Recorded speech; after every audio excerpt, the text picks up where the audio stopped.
Hello, gamers. It is nice. Welcome to episode 69 of the Voices of Verra. Today is kind of an improv to Voices of Verra. We have an event going on with Intrepid, or rather a test, I should say, where we're just going to be testing PvP here out in the desert, apparently. We just got boosted to level 25. I still need to assign my skill points. If you're watching this at a later date, feel free to skip ahead a couple minutes. I'm with Is There No One Else, as usual. And we're just going to get set up here, get our skill points assigned, get set up. Me and him are actually on opposite teams, which is going to be a fun thing to do. So surely he'll betray his team and call out That's the everything in plan. comms. So yeah, appreciate you all being here.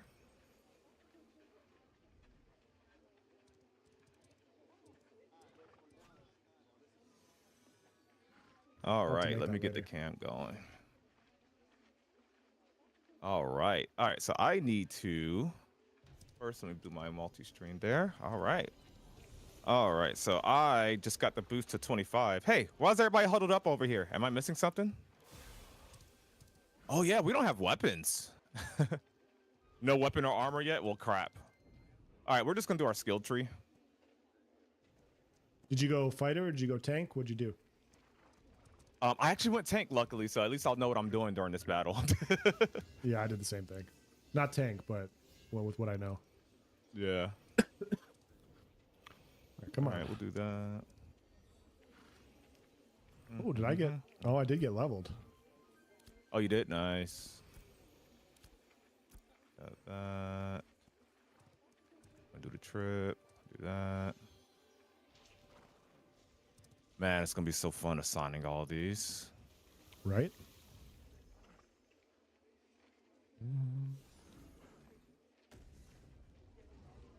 I think that's my skill points, right? No, I got one left. Where do I usually put this one, chat? How you doing, Demise? Dude, PoE2 has indeed been very fun, man. I'm at level 44 last, if I remember correctly. I think I'm at 44. Welcome on in. Yeah, I don't know. Did I have it on Vengeance? I think I did. Yeah. There we go. Weirdly enough. Let's do that for now.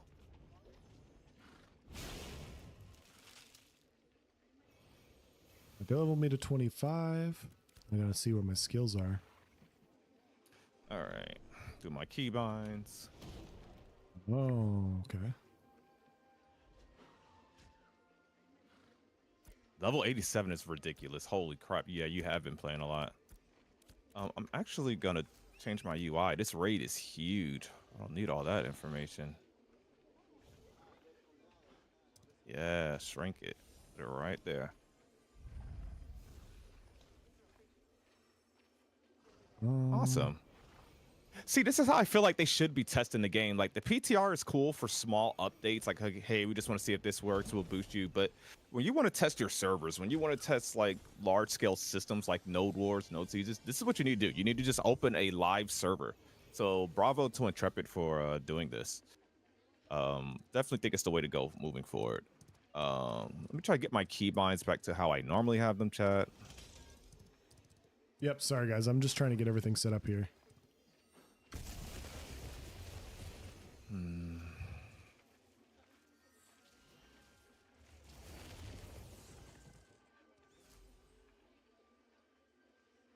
Oh. To how I normally have them, chat. But yes, we are live with episode 69. Voices of Verra. No, we are not on the PTS. We're on the live server. So this is basically, for lack of a better word, this is the live PTS, if that makes sense. They're doing it on the live server this time so they can get proper testing because they did a lot of changes with their server tech. So there's going to be, that's going to be the difference today. Because if with the limited amount of people they have that have access to the PTR, they wasn't going to get the results that they need, right? So yeah.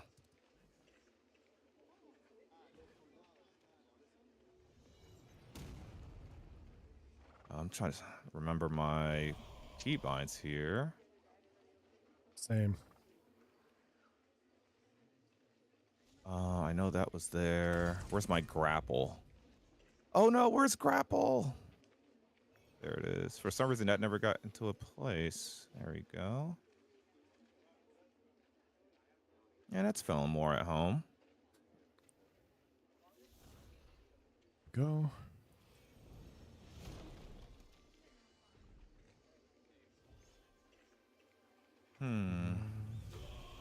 Oh, grapple was over there. I see it now. Okay, we don't need that.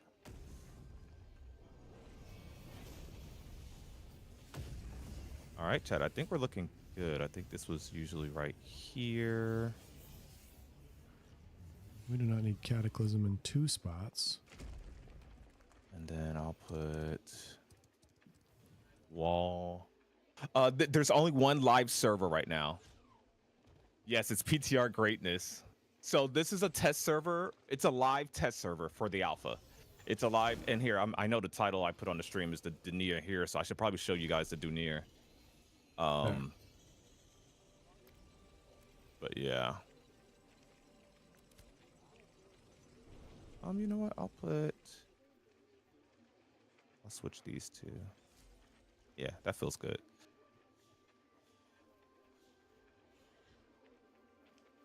I need tank stuff, please. Heavy armor. Longbow. Mace. Shield. There we go. Appreciate that, Eric. Thank you so much. So, episode 69, nice. While we wait. Giggity, giggity. This is our long-term goal. When we first started, this was our long-term goal. Like, we had to get that benchmark. Everyone was like, oh, I can't wait to episode 100. Nah, bro. It was episode 69 for us, and we finally did it. So we appreciate you all. It's been a long time coming for the Voices of Verra. So they just gave me my mace and shield. Level 20 legendary. Mace, shield there. We'll close our skill menu. I just gave out one physical weapon. Where's the GM?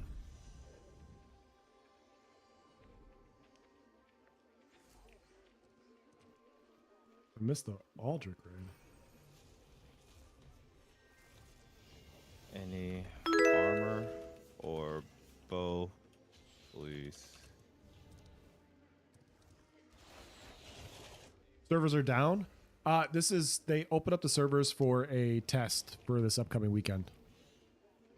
So we are on trying to do a large scale PvP test during the podcast at the same time. Yes. So it's going to be a little bit more hectic trying to get everything ready. Yeah, but it'll be fun. Yeah, and this is really impromptu. Else has the flu, so he was like, are we going to be able to do it? They were originally going to take the server down 30 minutes ago, but then they decided to randomly do this test. So we're like, hey, you know what? We're going to do this. Hey, I need... Oh, wait, does anybody have armor? I guess no one has armor. So we all have legendary weapons, but no armor? All right. Hey, there's Esteban.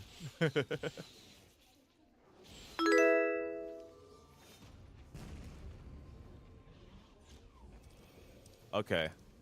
I hope the other squads don't. Oh, I just forced closed. No. Chat. Too many people in the desert. I guess that's what we're testing, though. Sorry for the gray screen here. We're going to try to load back in. I guess that was a lot of people there. I'm not sure when it's starting. They're getting groups together now. Yeah, they said we would draw blood soon, right before I just got kicked. Here, let me share my my whole monitor here. You had connections issues first time for that? Interesting. Here, 1 second, chat. Let me get this all set up. And I will share my full monitor so you guys can see me loading in. In the meantime, I need to double check my Demon Hunter, settings. what's going on, man? Yeah, we were trying to hold out episode 69, guys, for Sawman. And Sawman just kept having things come up. British, love for all things British, sickness. And we're like, you know what? We cannot stop 69 for nobody else. 69 has to happen. And we are now engaging in 69. So I'm just in line here. Apparently they're just mass boarding people at the moment. Yeah.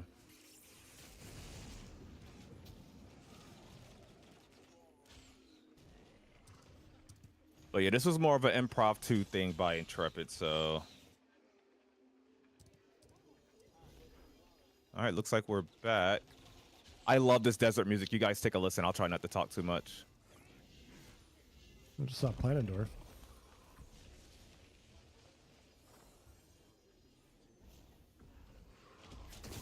Okay, so everybody crashed. So that's a good sign, I guess. Look how many people's over there, and they're actually rendering in. Chat, you guys don't know, but that's a big deal. You guys don't know, but that's a big deal. My video today was actually talking about that. The one I'm working on right now was talking about render distance, so that's great. Oh yeah, he said we all got DC'd. Okay, even the GMs got DC'd. That's when you know it's a big crash. Okay, so chat, like Els was talking about, render distance has been a huge problem in this game, and to see that much people that far away that you can see there in the distance is a big deal. Yes. Because before it just wasn't like that. It like you sneak up on people. So yeah. Also, there's been a slightly new UI, which is pleasant. And yeah, let me resize my Rage UI again. Hey, I think I see someone floating in the distance. I bet it's Steven. He's always flying. Yeah, my layman's interpretation of the render distance stuff is I think when they have a lot of people in the area in order to provide less stress on the server, they narrow down your field of vision so you don't see as many people. And it works in the cities. It works at points of interest. It works everywhere else except for in PvP. And the issue that you'll have as a small scale group is, small scale groups need to rely on movement. They need to rely on hitting flanks, hitting back lines, doing these sorts of things. And if they can't do that successfully due to not being able to see where the back lines are, where the flanks are, and knowing like what size group they're fighting, it just isn't going to work very well. So I've had it happen multiple times where I was like, okay, I'm going to hit this flank of Rangers. I'm going to leap into this pile of Rangers over here. And I thought it was the side, and it was literally just the core of the group. And I didn't see everybody that was there.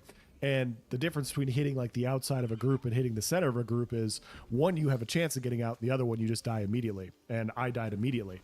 And yeah, due to the current state of that, like it's just really hard for smaller groups to combat larger groups because you just don't know how large the group is. You don't know if you're going to get flanked. How many times last weekend nights were we fighting a group and then somebody like 10 meters away came in our field of vision, was flanking the shit out of us. And we're like, what the fuck are we supposed to do? Like, you can't even see him. Everyone's a rogue right now. Like everyone's a rogue. So like seeing someone even at like we were saying that much distance is like a big deal, chat. So yeah, it looks like people are over here PvPing already. Are we supposed to be starting? Oh, they are wilding over here. But to answer your question as far as what changed in node, you see, I was just showing as Els was talking, there are different nodes. There are new nodes in the desert. So look at all these people here. There's that.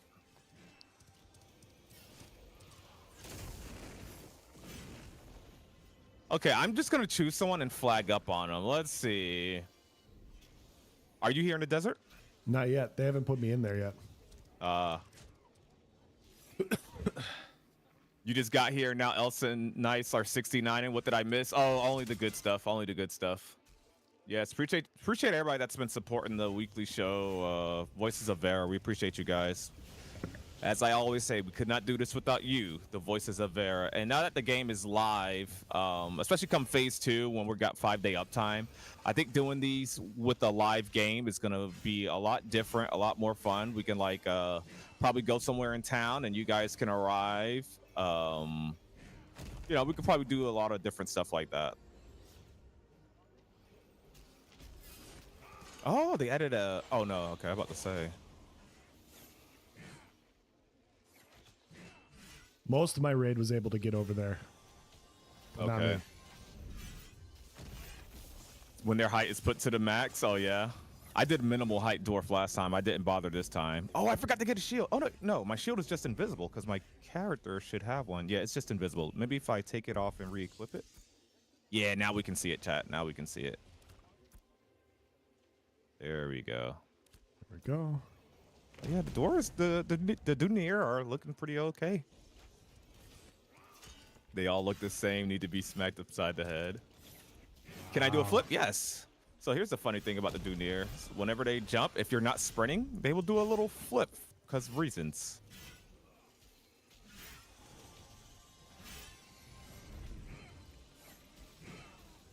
But someone pointed this out to me on the PTR. Even if you jump backwards, they still do a front flip. Tell me that's not triggering of anybody's OCD. They jump backwards but still do a front flip. Look at that. The amount of people here is crazy, and it's actually working. Excuse me. This looks good. Also, a lot of people have been saying it, and I agree that there's been like a small visual polish. It could be a placebo effect. I don't know, but like it does seem to be a little bit more crisp visually. Not like game changing, like oh my gosh, when did they upgrade to UE6? But yeah. you know, it's a little bit more crisp. I was noticing that like yesterday when I was on the PTR. I was like, I don't know if it's because we haven't seen the spring in a while. We've only seen the winter, but everything looked so much better.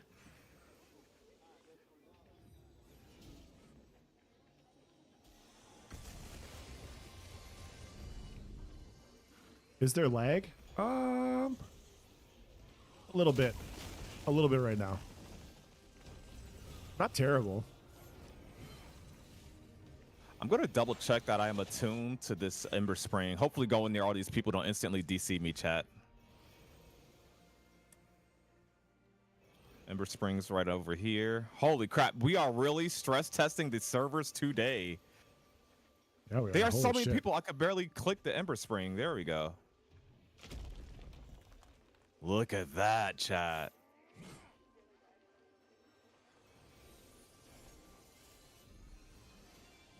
I'm going to be on, let's see that.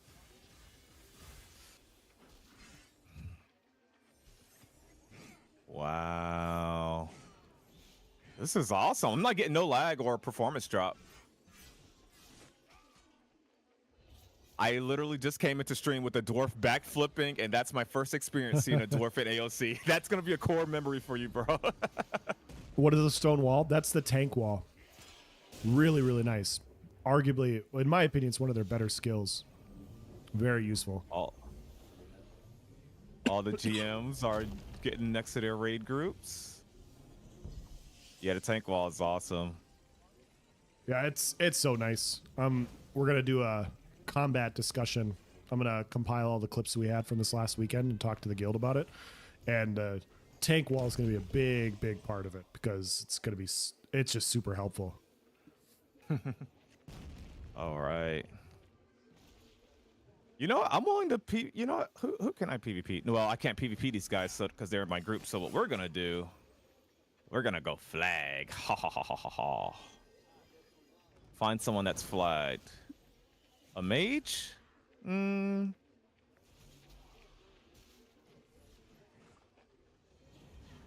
Yeah, I wonder. See, I would rather us had legendary armor and not legendary weapons than the other way around, because I don't know how that's going to work out. People are going to die. They look more like gnomes. Yeah, I can see that. Haven't played in a month. Any major updates you think I missed? So the last time you played, I don't think legendaries were online yet. They made adjustment. There was a bug with legendaries giving way more stats than they should have, but I don't think you were around for them to be a problem, and I don't think you were around to see the adjustment. So outside of that, like nothing huge happened the last couple weekends, I don't think. I'm PvPing. Oh yeah, well I'm standing here. Oh. I'm literally in line. I'm a dwarf hiding behind the wall. Come here, Esteban. Oh dang, he just went off my screen. That was weird. Oh, Batman's here. That's cool. I hope they put that wall up again because I wanted to show you guys something. Oh, this is fun. Like the fact that the flip needs to go. It's a very controversial topic. I wonder how a poll will fare if people want to keep the flip or get rid of it. I've seen more negative feedback than those that like demand that it needs to be in the game, if that makes sense. It's been either people like whatever about it, or they want it to get like, you know, get rid of it. Where's that tank wall at? Oh, here's another fun fact, you guys. So you know how the dwarf does and I crashed again. Ooh. Double tap for flip. No, it's literally your default jump animation. It's literally your default jump animation. So what I was about to show you guys is that you can jump. And so you can do a dodge roll mid-air in Ashes of Creation. So what's kind of fun is the Dunir automatically does the jump front flip, which is like the jump roll animation. you can do the front flip and then tap dodge roll mid-air, and so you do a double roll mid-air, and it just looks so weird, is the best way to say it. Oh, as in it should be an option. Oh, yeah, I would like that. Yeah, I think that's pretty cool. Give players the option if they want the jump or not. Yeah, I can see that. Dwarf hitbox OP. Yeah, I'm gonna be hiding behind. Yo, low key, I'm either doing a female Valoon or I'm doing a male dwarf. Like the concept of putting down that tank wall and then just hiding behind it all small. So really cool, not really cool, but oh no, there's a queue. Okay, I got in instantly. I did test the dwarf hitboxes yesterday. I need to test the ranged hitboxes next, but we tested the melee hitboxes for dwarves. And they are the exact same as your human characters, your max height characters, whatever. And the way we tested that is we took one tiny step at a time. And long story short, we each start our melee attacks at the same time, if that makes sense. So they have the exact same hitbox. Now, I want to test them standing behind line of sight. And that will be my final tell. Like, if I can be, like, does this make sense? Like, I stand behind a rock, and on my human, I can still hit the person standing behind that rock because of where their hitbox technically actually is in game, right? And I just want to make sure a dwarf can't stand behind that same thing and not be hit. But I'm, like, very sure that the hitbox is the exact same, so we should be fine, but we'll see. Yes, appreciate you being here, Murder Bear.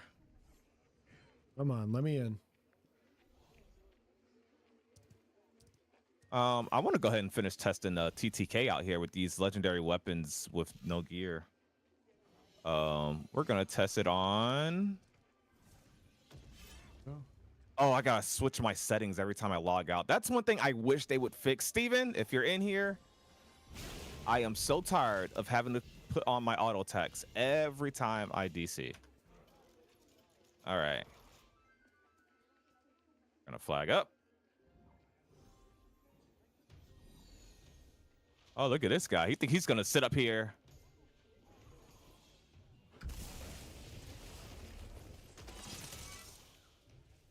Son. I don't know why I did that. Oh, he's getting heals.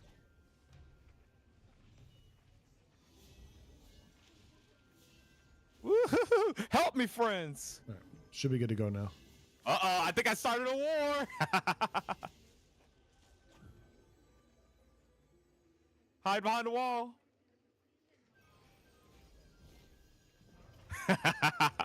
Oh, this game is awesome. Oh, he's got a friend helping him. We'll pull off the X on the test server.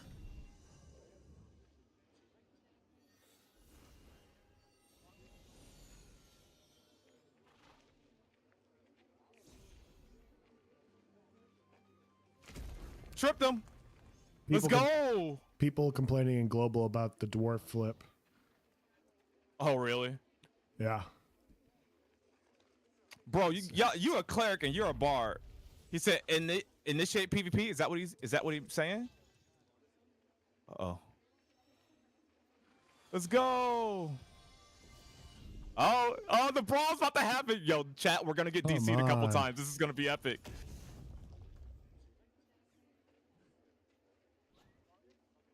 Let's find a new target. I need to pick out a target. Oh, this guy's low health. Get back here, you bard. Oh, crap. Oh, my guys. Look at all those people clustered over there. I don't want to get DC, chat. The micro steps, yeah. This is insane. You're in the desert with us. You are a go for PvP. Let's go.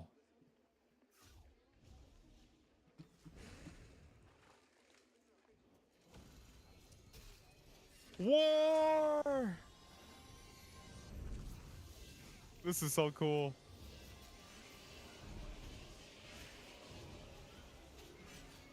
Bro, this is about to be chaos. It's kind of cute, honestly. Yeah. I need to find a target. Oh, this guy's he's dead. I don't know where my raid group is, so I'm just gonna be. I don't know if I'm gonna be outnumbered. I'm just gonna come over here.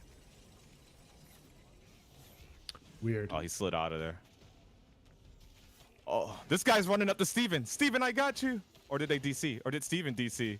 Whoa, Steven just went through a wall. Did everybody disconnect? I think I just witnessed Steven disconnect.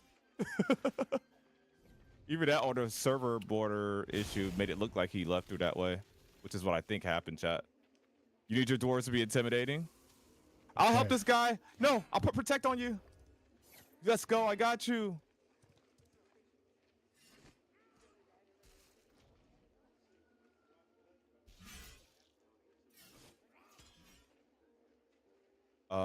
Let's go for Rangers. I love taking out Rangers. Let's go. Let's go. That was a little laggy, but we can get him. This is awesome. Please port me. Please port me. I want to kill things. Here, let me make my UI a little bit smaller, chat. So we're not covering up too much of the screen with that. There we go.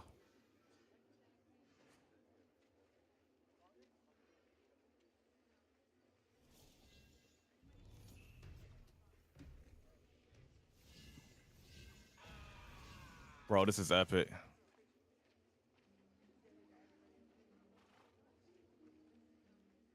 Let's go. Oh, that's mage stuff. Ah, get back here, mage. I think that's a mage. Oh, that pool's still buggy.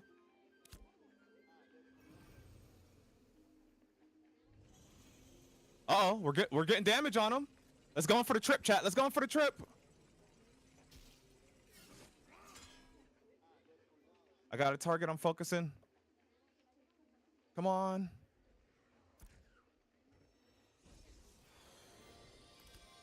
Oh, I gotta get out of here. We'll run up this way. There is a cluster over here. Hello? Uh-oh. Oh my. Oh, I'm done. I'm so done, chat. This is where we go out. I think I ran over to an enemy raid. We are dead. You're still waiting in lion hold? Yeah, I think Elsa is waiting over there still too. I am. Hoping they get people over here faster. I know they want to test the numbers. They're working on it. I see Aldrich porting in and out. Okay. Okay, raid said gather. All right, so we're gonna gather up over here. I'm gonna run over there actually. Oh no, that guy's gonna die. Get off of him. I'll put protect on him. Oh, I think we're too late. Yeah, we got him though. We avenged you. Uh-oh. Oh, put a wall up. They're coming in. They're coming in. I got a wall. That was the best place I could do it. Run. Oh. Oh no. Run, chat. Run. Uh-oh. Uh-oh. Our raid just got ran up on. We're gonna have to fall back.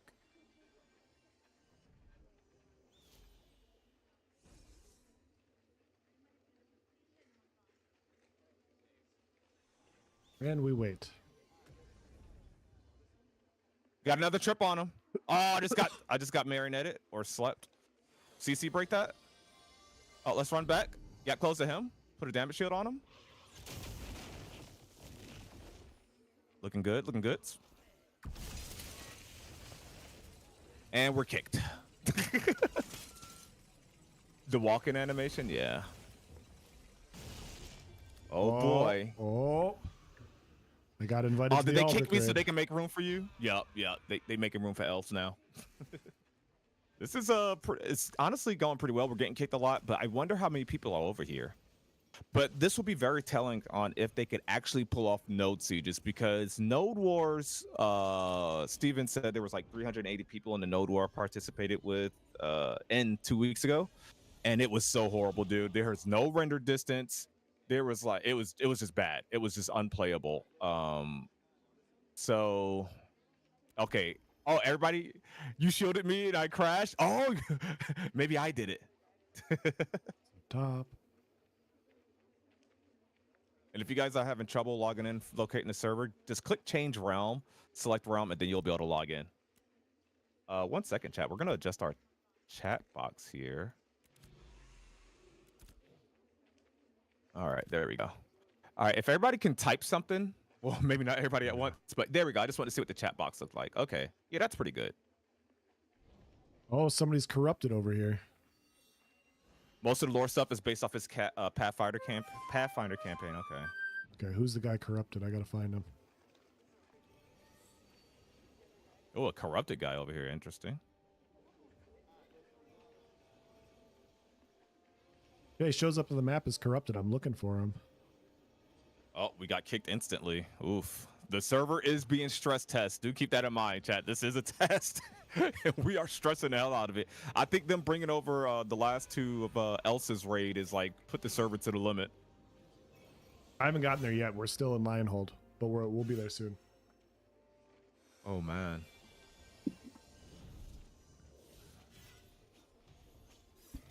I should do a poll on if you guys like the dwarf animations and stuff.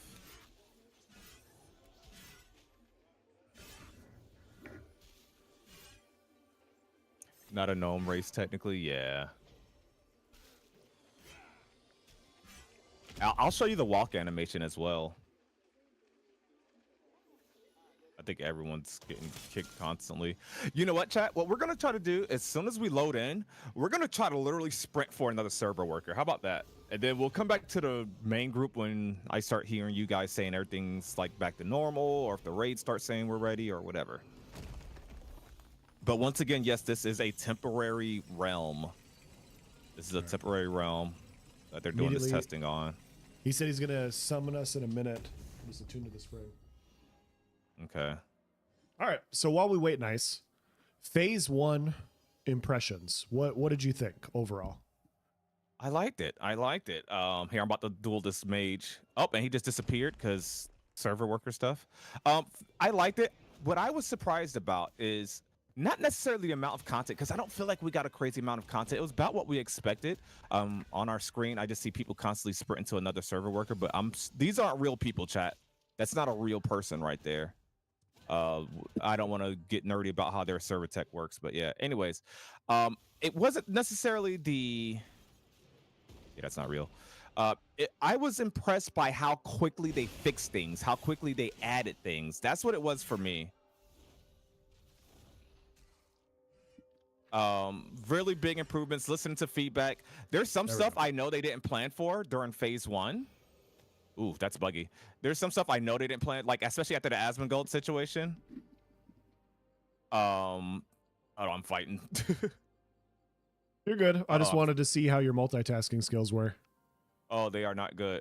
Oh, we got destroyed. I think all these guys are on me. A mage just wrecked me. But yeah, I just think it was impressive. It was actually impressive in my opinion. The game still has a long way to go, and I think they showed that. But at the same time, I was truly impressed with the cadence, I guess would be the word, at which they added new things, adjusted new things, little quality of life stuff. Because we all got to remember and take into account, this was, and here, I'll show the walk animation while I'm talking.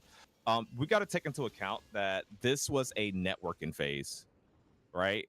This was a networking phase. So all things considered, the stuff that they added that they probably didn't need to add or need to work on and stuff like that was very, very telling that they're going to be doing a lot very quick. And I think we'll see more of that this week. Now, we know a lot of stuff is scheduled for phase 2, but hold on. Oh, I didn't put my berserk on. Fuck. There's fighting over here. Oh, I'm just fucking stuck. Whoops. Let's fight this mage.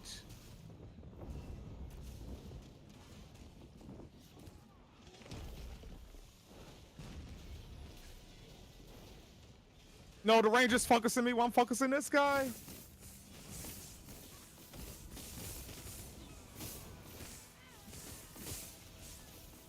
Wall? Where's my wall? There it is. It came so late. No! No, they teamed up on me in the triple threat now. Am I fine? Is backpedaling not penalized in PvP? No, I don't think there's any game that has that. Right? Well, I think you move slower if that's what you mean. I think, yeah, you move a little bit slower like this, but than you would if you were going towards someone. I only have one weapon. Oof. Oof. I have fine weapons. Oof. Oh, you don't have you got to get it from a GM or someone in your raid. That's how I got mine. Do I revive in place? Yes. Is my No shield weapons. on? I hate when that animation bugs, but yes, my shield is on. Let me. This guy's taking no damage. He's taking no damage. Give me a better This weapon. guy's fighting me, I think. Is this guy fighting me? Hey, you want to fight? No.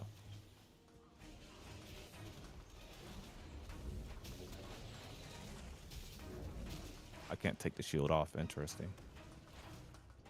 A dwarf gnome rally. Oh, okay, gotcha. You're Wumbo. Got it. Oh, I'm bugged out of squad. Oh yeah, I have no team. I need an invite. So, oh crap, I done lost sense of direction. Are we going back this way? Where's everybody at? Towards the Ember Spring, duh. Okay, yeah, let me go back towards there. You think dwarf when you see this model? Yeah, it's really cool. One of those little extra tidbits. They did indeed, like you just observed. They did add your character model, your actual character, into the character sheet, which is a little small detail. We're starting like a real game, fellas. We're starting like a real game. Here, I need to I would like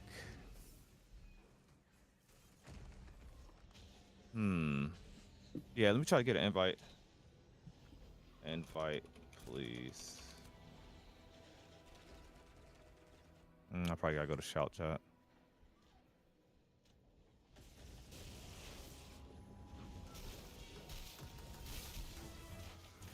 This is not PTR, but it is a test server. It's a test server, but it's on the live server. It was a kind of a last second thing. Hey, stop doing ranger things.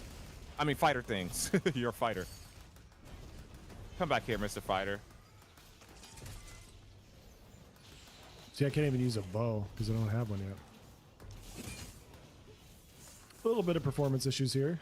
I can't damage this guy. Holy. The fact that we can see so many people in this area is great, though. That's a big step up, yes. This is way better than what it was. I really love that. You know what? I think I'm over the mass scale stuff. I want to go to the side and start like pulling my own fights. Oh, you know what? I'm gonna find you. Where are you? Oh wait, no, you don't have your weapons, right? No, I got no weapons. Oh, I can put on my base weapons. You did get the 25 though, right? Yep. Okay, let's go fight. I got a great sword. Okay, here, I'll put on my regular sword and shield.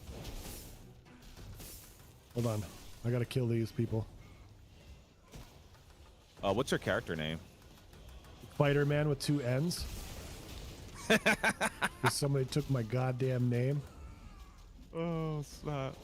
Oh, we got too close to the big crowd, and I'm kicked. Have you been kicked yet? No, I'm still fighting over here.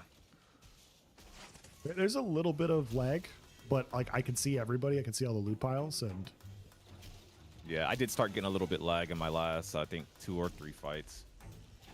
Like I think, chat, when you noticed I pressed wall and it didn't come out until like 4 seconds later. I think that's when I started really feeling the skill delay. I said they got all the testing they needed. Oh, they did? Yep. Tell them I haven't gotten all the testing that I need. I'd like some weapons. If I kill anybody with these weapons, it's your own fault. I wonder how they're going to cook this week. So if they're doing this, maybe they'll do it again tomorrow, because it's the only way they're going to get big data. Because I would like to test freeholds. I would like to, I don't know, I just want to test a bunch of stuff. Freeholds is the main thing I want to test, chat. And they're going to be introduced, like, I mean, guys, I don't know if you realize, but it's 3 days away. Phase 2 is 3 days away. Technically 2 if you don't count tonight's, stuff. And they still got to test node sieges. I don't know if the dungeon's ready or what. Team has the PvP data they wanted from today's test. Thanks for joining us. All right. I guess. Oh, they said that in global? Yeah. You can see it in the update. Mm.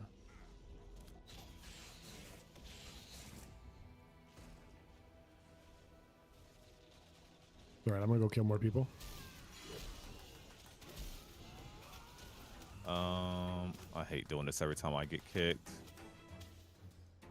All right. Where's Look at my these two Verra? Rangers fighting, chat. My shield's still invisible. Oh, destroyed him. Good stuff. Oh, is that fighting me? I can't tell. Oh, and he's gone. Yep, that's I'm a dead. server bug. Now, where are you in relation to the Ember Spring? I don't. Every time I go near the Ember Spring, or I think this is the server border line right here, It's chat. just I think fucking every time I chaos cross right this now. line, I get kicked. So I'm not gonna cross this. And what did I tell you? What did I tell you? I just got As soon kicked. as I got near it. Crap. He said these are literally big garden gnomes. I'm weak. How you doing, Nepty? Welcome on in. A dwarf amongst midgets. This is huge though. Like Yeah. it doesn't seem like it, but that is a huge change. Yeah, you guys got to understand how big gotta of a update deal my that video render now. distance is. I did whatever the default height was. I will say it don't look that different than the minimal height that I did yesterday on the PTR. I will say my chest armor today doesn't look nearly as good as my chest armor yesterday on the PTR. Oh yeah, that was weird.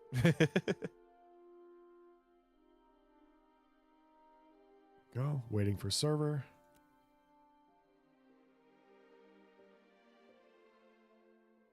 But yeah, that render distance, you guys, like not walking up on someone like, oh, you think they got like 4 people, then you get closer and you realize they're in a clump of 20.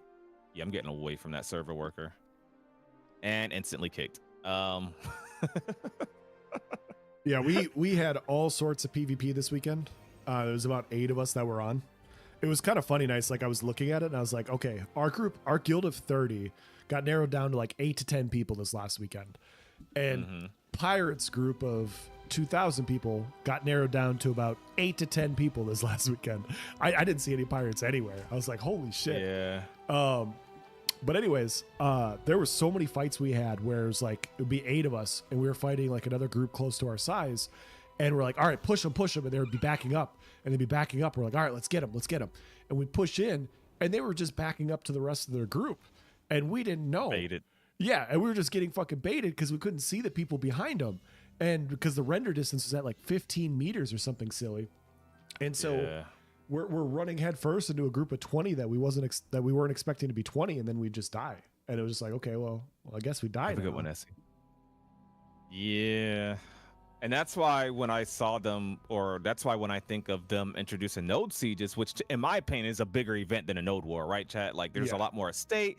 I think a lot more people show up. There's a lot more emotion. Yeah, there's a lot more emotion and there's a lot more people congested in an even smaller space. And so with the node war not working, I'm like, how are we, how are we gonna get this node sieges going on? But I expect Intrepid to cook. I hope I don't know. I hope to see a lot of progress in the next couple of days. Also, I want to go to get freeholds. I wonder if we need to get out the desert. Yeah, I think we got to get out of the desert. Yeah, I'm gonna make my way out the desert. I think we go this way, chat. I didn't grab a horse, so that sucks. Oh no, I was going the right way. We go up through here. I'm gonna loot as many ash piles as possible, and then get out of here. Then I'm gonna buy some loot. Yeah. Dwarves are alive, indeed. Yeah, my overall impressions of phase 1 was it exceeded expectations by a lot. There were some things that I wasn't expecting to have an issue with because I didn't think the progress for the alpha was as far along as it was. Hey, 1 second. Dank RNG, thank you so much for the raid, dude. Welcome on in. How are you? Were you just inside of this testing here? I saw you on I was watching your stream earlier on Ashes. Appreciate the raid. Hit 25 already? No, so this is the same stress test that everyone was playing earlier that I saw Dank on, but this is they last second, literally within the last hour, this all happened. That's why I started the stream. Literally within the last time frame, they boosted everybody to 25. They didn't give us armor, but they gave us weapons. And I just realized my shield is gone. There it is. They gave us weapons, and yeah, they just brought us all to the PvP in the desert. It was deep. Here's the crazy thing, and you can rewind the stream like on YouTube, but we were all just fighting over here. massive groups. We had like probably 6 raids. I would want to say, chat. You was able to get to 10 before the PvP event, so you had a gear advantage. Nice. Oh yeah, so you had actual gear. Okay, gotcha. Yeah, I'm over here with my basic stuff. Yeah, I'm over here with my basic stuff. So if you even had like any kind of helmet or a cape, I'm sure it felt really good for you in that fight. Yeah, we were talking about that earlier. You actually have your character model inside of your thing now. That's a nice little touch, right? Do I mind showing the map fully zoomed out? Yeah, sure. Hold on, let me make sure I'm running the right way so I can get out of here. It's interesting that there's snow right here. I guess I am in the mountains, kind of. Wait, what's that in the distance? That Tropics Island. Okay, interesting. But here, I'll show you the map zoomed out. Oh, wow, the nodes have their icons now. I don't think they had these before. Economic Nuela, Scientific Jova. Thank you, Viking. That's pretty cool. Mirrorlift. And if you zoom in on the desert, you can see a couple of the nodes. Which I wonder if we should visit the Lawless nodes, chat. Should we visit the Lawless node? Apparently, oh, that's right. We got to level them. We ain't gonna be able to become a citizen of them, I don't think. No, I don't think we can yet at a camp level. But yeah, this was a fun little skirmish. I hope they got the data they need. One big improvement that we were just talking about. Yeah, have a good one, dude. Appreciate it. 6 or 7 raids. Yeah, like one thing that I did appreciate is we've been talking about it nonstop is the render distance, because it really kills large scale PvP when you can't know if your opponent has 15 people. Because like, say I'm right here, right? You see that rock right here? I'll see a group of 5 right there. I'm like, okay, me and my 3 friends, we could take that. We run up, and by the time we get right here, 15 people pop on the screen, and it just feels bad, man. It's just not fun. Yeah, we had it happen so many times. Like there was a point even before that where we were trying to take out this caravan. We saw this caravan leave this node. We saw the direction it went, and we're like, okay, it's going to get in the water. It got in the water, and it got 10 meters away, and it legit disappeared. It took us like 3 minutes to find it again. And there was so like 10. There was like 10 of us trying to find this caravan. It doesn't move. If you guys have ran caravans in Ashes of Creation, you know that they don't move fast. You know that they're not stealthy. But we couldn't see it due to the render distance. It was just like, okay, if this thing's going to disappear like this, like how are caravans going to get sacked? How is PvP going to happen?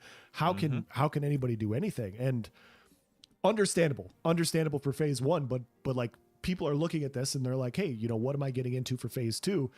Yep. We think it's important to highlight like the good and bad of where phase 1 and phase 2 are at. Like, hey, there's a lot of things that are good, but if you're looking to do large scale PvP as a smaller group, right now it's really hard to do. It's really hard to do due to how the servers currently function.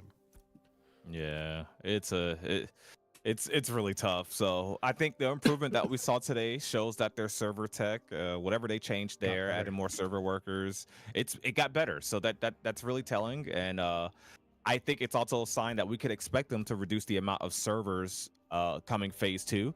I personally would like to see no more than 3 servers, because I personally believe no matter how good the game is, the test is, whatever you want to say, I personally believe that, you know, you're going to see a retention drop off. You see that with any game. You're going to see that even more with a game that's in early alpha. And it is really cool experiencing this and building it from the ground up, Eskrima. And but the thing, I think eventually that's going to cause people to, you know, die off a little bit quicker. And I think showing the progress is really good, but you got to really, how do I best say this? You got to have people on less servers so that the fall off isn't felt as, so that's not as noticeable, if that makes sense. So if we could do 2 servers, 3 servers, I'll be really happy with that. And yes, that might be annoying the first week when the player base is active, you know, because the first week everyone's going to be there and, you know, we're all going to be playing. You're going to have a server queue, but long term, I think it'll be worth it. I think stress testing retention is also important. Like seeing what you have in game, what keeps people around long enough. And if they're constantly incorporating things, like the first 2 months of phase 1, the first part of phase 1, we had a lot of people on. I think our guild was about 60 people. We had anywhere from 30 to 40 people on at a time. And then when it got to about Thanksgiving, it cut to about half, because people are like, you know what? got a month left of this. I'm not going to sweat super hard. And I think, I don't think it had so much to do with the people I talked to, which is anecdotal, of course. With the people I talked to, it wasn't so much what the game was offering. It was that things were going to get deleted soon anyways. And that's why they all weren't grinding anymore. So I'm very curious with 5 days and 5 months, what the retention is going to be, because it should be quite a bit different than what phase 1 is, with more things online as well. And, you know, Rogue coming in soon, like very soon, hopefully. But we'll see. People are saying weekend, but I thought it was fun. This dude is so kind. I said horse, please. And I think he literally just gave me, for lack of a better term, the horse off his back. I hope he has another one. Or maybe he's like getting off as like he doesn't care. Thank you so much. I swear to God, gave me his horse. So I don't have to run the rest of the way out the desert. That's awesome. But yeah, it is gonna be 5 days. It is gonna be 5 days. That's huge. So we don't know what I mean. They're starting on a Friday, so maybe it is as simple as it's gonna be Friday, Saturday, Sunday, Monday, Tuesday. We don't know, but yeah. This is so weird. Now the shield's visible, but it's not actually equipped on my character. What is this new bug? Yeah, this is just buggy. Yeah, I'm very curious to see what happens. And if they do have server issues, could they do server merges, right? Like what are they going to have server merging tech? Like because that's going to be something that's going to happen in the future too. You're going to have all these servers online that are going to jump to half pop. Are you going to restart new servers? Are you going to keep the servers at the same population they are? Or like, how are you going to go about approaching a world of Verra that isn't fully populated in the future? And so I think that'll be interesting to see also. So chat, I think I'm just having inventory issues because that guy gave me a horse and I don't see it in my inventory and my shield's not working anymore. So yeah, I can't even move nothing in my inventory. So maybe it's actually here, but yeah, we're just not gonna be able to use our horse. That sucks. Please report that bug so it can hopefully be fixed. Yeah, I mean, I think it's just on this test server though, because I've never seen that. I've never seen this. And everybody else seems to be using their horses just fine. It may be a me thing. Unless a couple of you are having that issue. I'll do the safe thing and report it. Say, we can say what? Items disappearing. Let's see.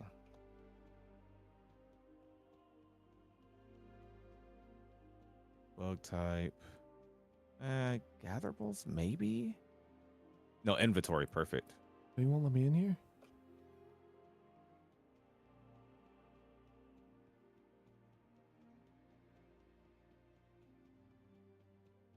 Oh. So how do you meld properties in the same spot on other servers? Well, that's what I'm curious about. Like, I think you would just restart the world on a new server with new people. I think that's how I would do it. But at the same time, like the world of Verra is so large that, you know, if you cut the server population in half due to people logging on, trying it for the first time and leaving, it's going to change how the overall world interacts with one another. And so even though the game itself isn't dead per se, it feels dead because there's just not people online. And so how does Ashes go about combating that? I don't know if their plan is server merges or not. I don't know if that's something that they want to do in the future and go, hey, this server has 2,500 people. This one has 5,000. Let's mesh them together and restart like keep your gear, keep your levels, but restart like everything else. Yeah. The I'm gonna help this guy. Are you guys the go ahead. Concept of server transfers is something they really need to solve as soon as they can. That's gonna be it's always been a highly debated topic even before we actually got our hands on the game. It's like, how are they going to handle server merges? And yes, they did talk about how they're going to handle them, and you know, they're going to merge the smaller server into the newer one. And like, if you were mayor on that previous server, if you had freeholds on that previous server, none of that matters. You're going to get merged into the more active server. Now, what I think is good in the fact that we're in an alpha test is that this is the perfect time to test server mergers. So if it does come to the point where AOC sees a significant population decline, that will be their, maybe that's not something that's their priority, but you would assume at some point during the alpha they want to test a server merge, because that's something that I could see being needed in Ashes of Creation, and not because all the game's gonna die or blah blah blah, but because any MMO launch is huge, right? I think Throne and Liberty had the best recent MMO launch. And I'm not complimenting the game or whatever, but their launch, as far as servers went, I applauded. And they had a really good launch article. Fuzzy, do you got a horse? I need a horse. No, don't even give me a horse because my inventory's bugged. But what they did is they actually allowed free server transfer tokens because of the crazy population and people not being able to play with their friends, one server getting pop locked, queue times and everything like that. So they allowed free server change tokens up until, I think, for the first 2 weeks after launch. They also, laid out the servers, the server names well in advance. They also they also separated the servers from early access to regular servers. They did a lot of work in that sense. How did I get to 25? The GMs boosted everybody, and we just got done testing large scale PvP, really stress testing the servers in a large environment. If someone has a whole town set up, they won't want to move. Yeah, but I mean, the entire game of Ashes of Creation isn't about having a freehold. It's about interacting with people. And so I understand that people would want to do like a small scale server thing, but that's not what the game is about as a whole. And so, yeah, trying to make sure that worlds stay populated so that things can change is a good thing for the vast majority of people in keeping replayability. People won't like it. Server mergers are going to feel the worse in Ashes than in any other game. You can quote me on that. I think server mergers in Ashes are going to feel worse than they have in any previous MMO because of what you're losing, what you're giving up, the reputation you had on that server, the alliances you had on that server, the freeholds, the node progression. Hell, it could feel like a whole new community. You guys saw that even with this pre-alpha 2 test. People felt like the Resident server was like almost a polar opposite of the Linux server. They all felt different. They all had different guilds. They had different communities, things that could contributed to that ecosystem, right? Appreciate the follow, Zeka and Smoochie. Appreciate that. Appreciate you all. Thank you for being here. Don't forget to follow, like, subscribe, all that good stuff. Appreciate you being here. What I'm going to do, I'm going to actually grab this Ember Spring here. What I'm going to do is make our way to a freehold. Chat, would you guys like to see a freehold? Not for you, but that's what some will want. Oh, absolutely. But I mean, the thing is it's if you're on a server not interacting with people and you're just playing Farmville, for instance, you could it's just Farmville at that point. It's not the whole game. And so I think what benefits Ashes the most is keeping the worlds populated and keeping the worlds interacting and thriving. Like you look at MMORPGs as a whole, I come back to the exact same thing. The main reason I left the last 3 MMORPGs I've played is due to population. The last time I played ESO, I hopped in and I found one fight in Cyrodiil. It was the exact same group. I rode around the map for an hour trying to find another fight, and all I had was one fight. So I haven't logged in since. New World, the exact same thing. The last time I checked the server population for New World, my server pop was 600. It was 600 during primetime hours. And I was like, okay, out of those 600 people, what, maybe 50 want to queue in for PvP? Nice told me it took him over an hour to queue into 3v3s. Like it was just, it was like, okay, well, even if I want to go interact with people, there's nobody there to interact with. And then when me, Nice, and Sawman played Arcage, I didn't have the best experience with Arcage, but I would have enjoyed it more if I knew people were playing. But global chat looked so dead. Everywhere we were at looked so dead. And I was like, man, I'm not having a fun time right now. But if there were people here that were like, it actually looked like fun, I would consider playing even more. But there was nobody there. And I was like, okay, well, why spend hundreds of hours trying to get to that point only to find nobody to play with? And that was my perspective. Well said. You need population. You could have the best freehold in the world with the best livestock and you're all settled in, but if you got no one there to see it, if you got no one there to interact with, or you have like the same, I don't know, 400 people logging on a day, it's like, is it really worth it? I think that's the conversation you got to have with yourself. I mean, but there are some people that want to play single player MMO, so yeah, absolutely. But like, if you're trying, think of yourself as like put yourself in the shoes of not a PvPer like me and Nice Art. Like, what? Obviously, we need people to interact with. But if you want to trade, like, you have to create a stall in a specific node. If you want to go flip stuff, you have to go to other nodes. You have to travel all this time to go to all these other nodes in order to engage in these things. And if there's nobody there, like, let's say you're trying to find this one specific thing, like you're trying to find this one specific mold to craft this specific type of gear that you need to do whatever you want to do the most. And you have to travel across the freaking map because there's nobody to engage with that has been farming it. You're going to get burnt out because there's nobody to talk to. And that has nothing to do with PvP. That has everything to do with just people engaging in the game. It's designed in a way to have resources and stuff spread out. And if you cut the server population in half or in a quarter, what already feels like a very open game is going to feel damn near dead. And yeah, at that point, it's like, okay, well, the only things you really could do is pick up stuff and harvest it. Yep. Lucas says, I left all MMOs because ESO, Guild Wars, and Retail WoW have a brain-dead easy overland content, same as New World. Yeah, and that's one thing that's been a refresher for Ash as a creation, right? It's like the difficult overworld content. You can't really just solo. You got to have a group. You got to, like, keep your brain on. You can't just go mind-numbing, turn your brain off, brainless mob grinding. So that's been a refresher. I mean, right now I'm level 25 running across level 8 mobs, so I'm doing it, right? But yeah. I got no weapons right now. Dude, my weapons are so bugged. Like, I got stuff in my inventory that I can't see. I gotta wonder if it's where I can't equip my shield. I took off my Carf and Mace, which sucks because I just went to test to see if I could take it off. But now I'm just gonna have less damage as a result. Yep. Crap. I should have tested that, chat. This is a long-term thing to be worried about, of course. But like phase 2, they're bringing a lot more things online. And I think it'll be very interesting to see what their retention is. I thought their retention for phase 1 was really good, all things considered, considering the short shelf time of how long the server lasted, of how long the test lasted. I thought a lot of people played for a while. And that's why I'm excited for phase 2, because 5 days and 5 months is just so much more time than 3 days and 2 months. It's so much more time to play. And so people are going to get more invested. The video I'm working on right now, I put about 150 hours myself into phase 1, and all I did was fighter stuff. I literally went to different POIs, I leveled, and then I got into PvP. I didn't engage in any other systems, and there's so many other systems that I want to engage in, and I didn't even get to them.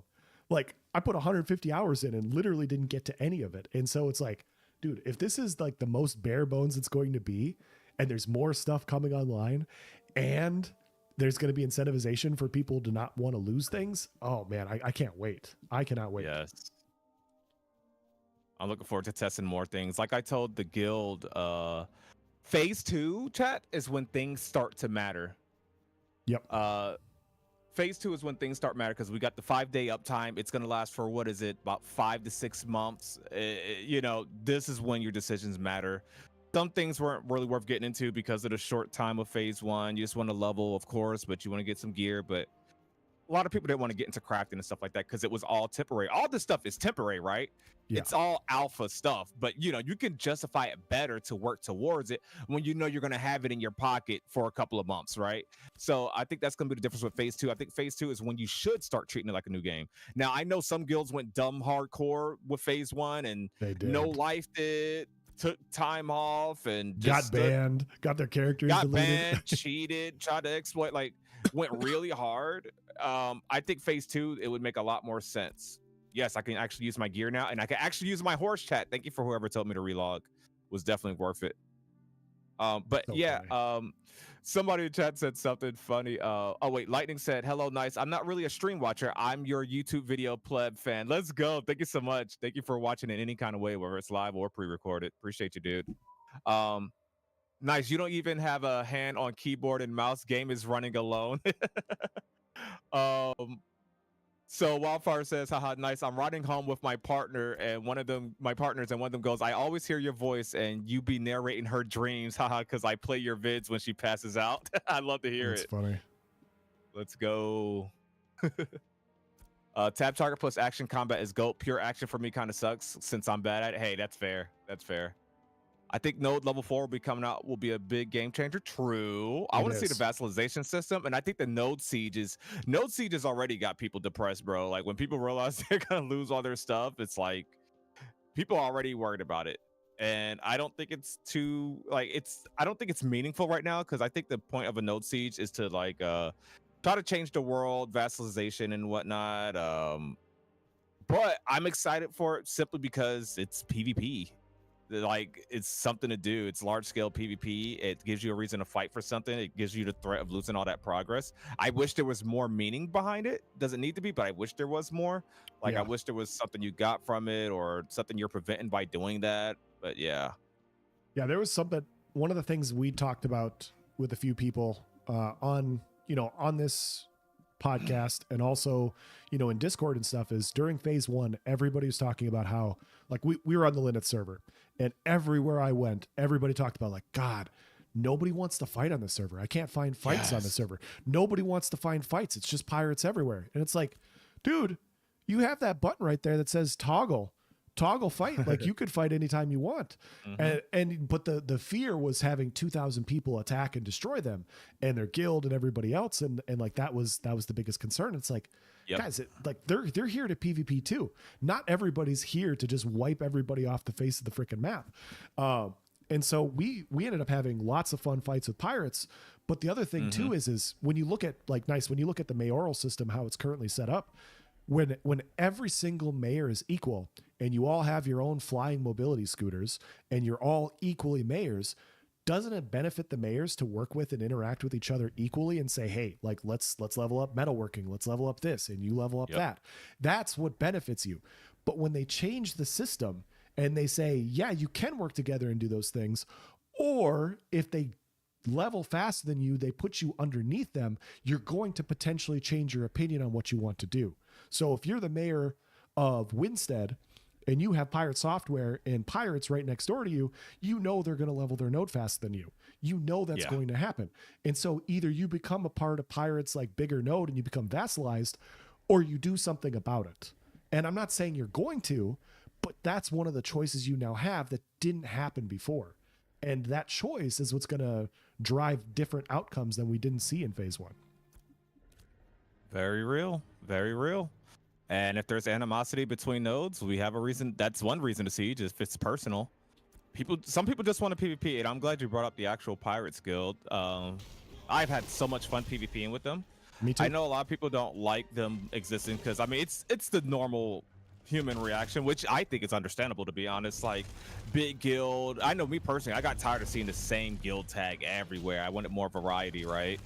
But it's like kind of how you just alluded to. It's like they want PvP too. If they like, I hope next phase it works out for them to where they're not just playing in their own sandbox and it's not just a pirate server.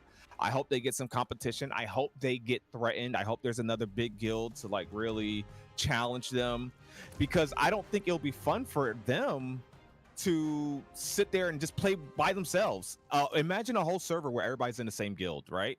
I don't think they want that.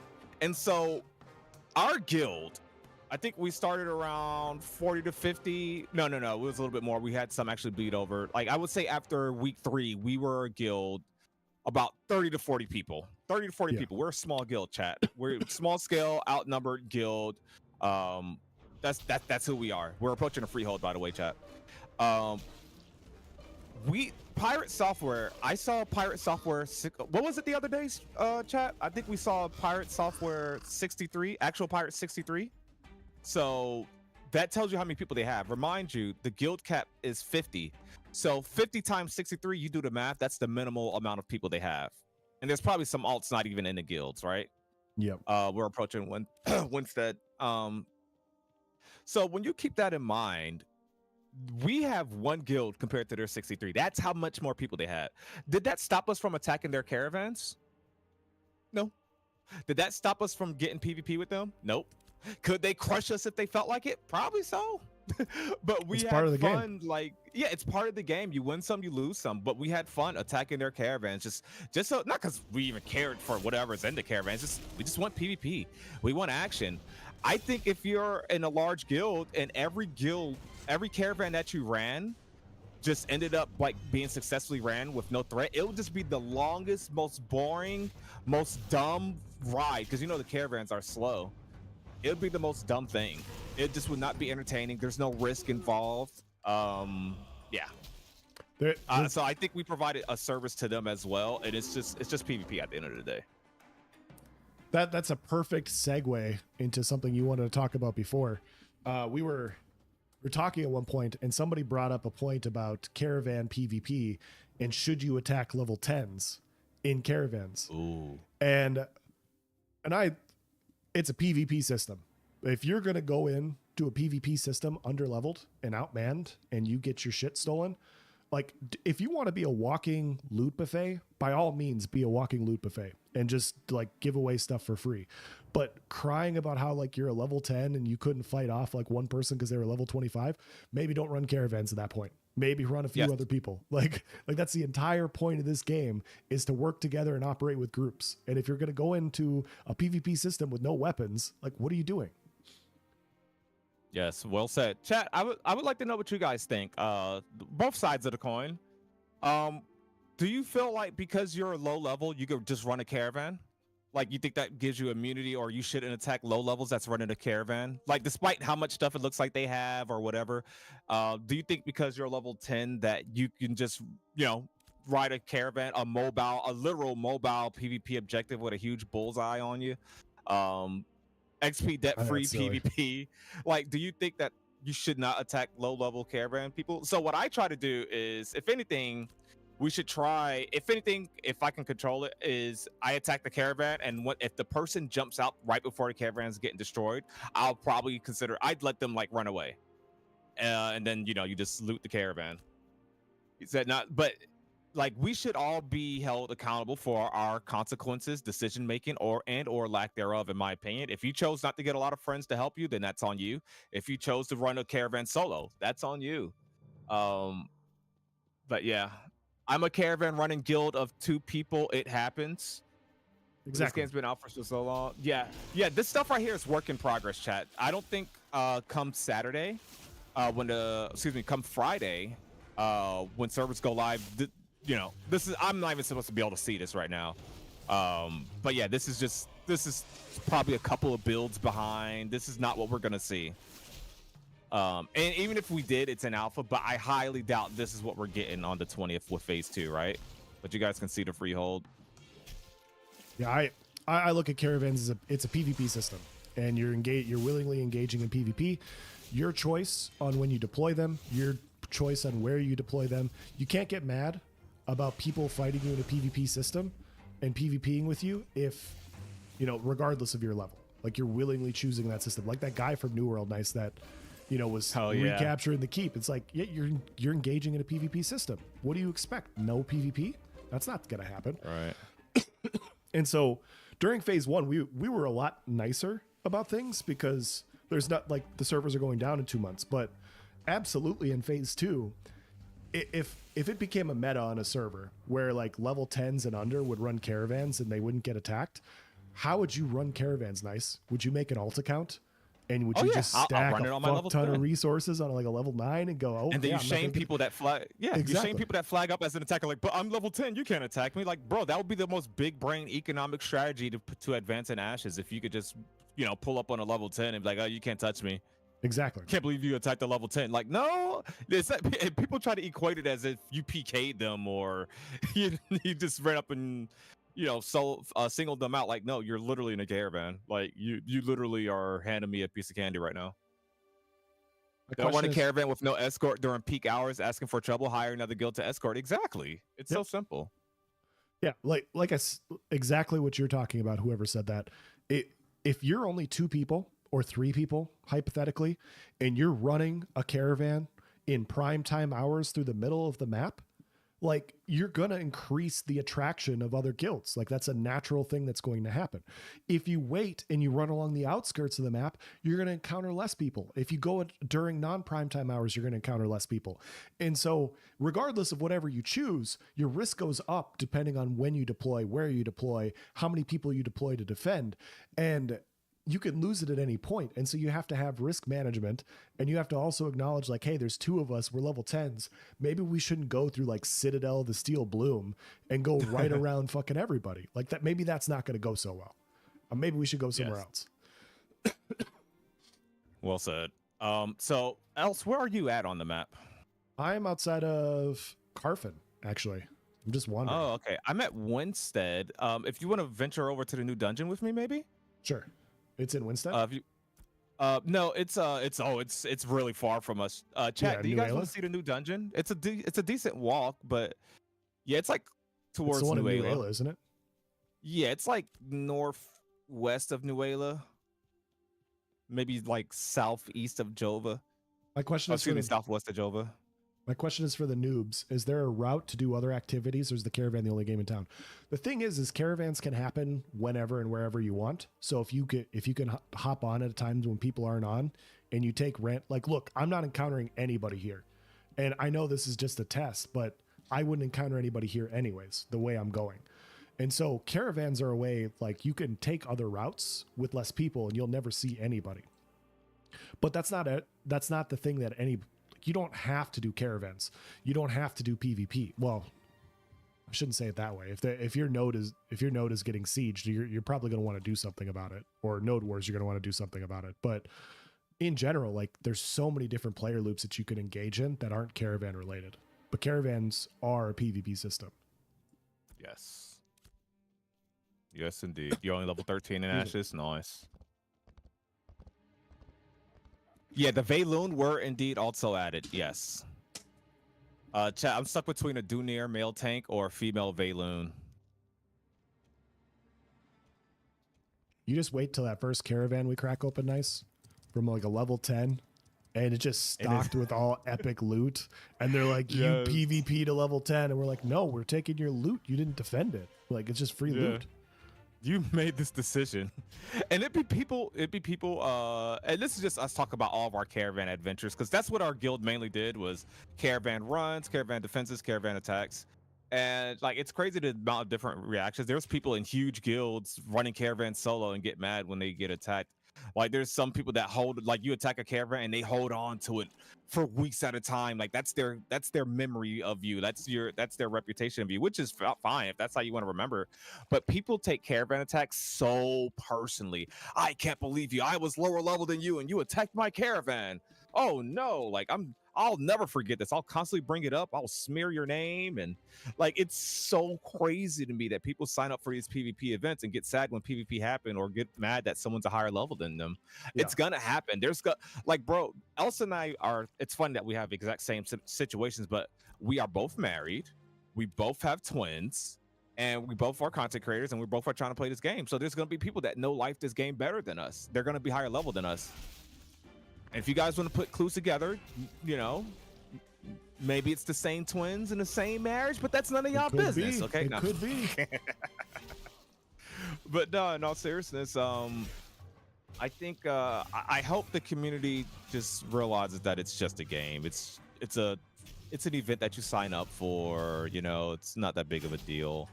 And a caravan. Wow, look at this caravan. And sacking a caravan isn't the end of it. That's the funny part, right? Like, if we got one of our caravans sacked by like 20 people from another guild, why wouldn't we consider a guild war? Like, 20 people want to attack a caravan. Like, let's go to war with the guild. They want a PvP. We want a PvP. It doesn't stop there. So I don't know. Everybody sees like a system and they're like, okay, they attacked my caravan. Now I'm mad. It's over. No, it's not over. It's only over if you want it to be over. Like, you can keep going. So yeah. We have a different freehold model here this time, chat. Slightly different building layout. This one's in between Winstead and Halcyon.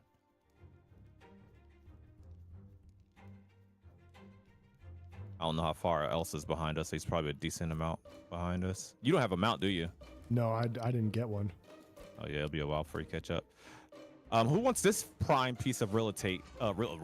Real estate. It comes with a damn 1-star griffin on it at all times, and a fire starter that just lurks on your property. You know what? This is a bad neighborhood, chat. Who would want to live here?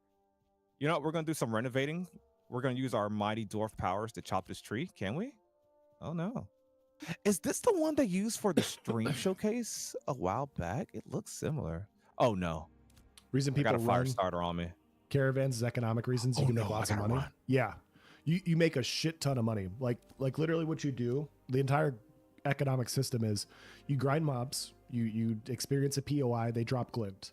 You turn the glint into commodities, and then you take the commodities to another place. And so, at your specific node, you can get one of whatever. At the neighboring node, currently it's like a 5 or a 6x, depending on what it is. And so just doing like a 30-minute caravan run can yield you like 6 times the amount of gold that you would get if you just turned in your glint at the home place. So what this means is, in order for you to do better than just turning in your glint at a home node, you only need to get glint deposited in 2 out of 6 times. So you could lose 4 out of 6 times. You could lose 4 caravans out of 6, and you would still make more gold in the long run doing that than you would just depositing at your home node. So it's extremely beneficial to try to run them. But if getting PvP'd is like a deal breaker for you and you know you're going to get mad, just don't do it.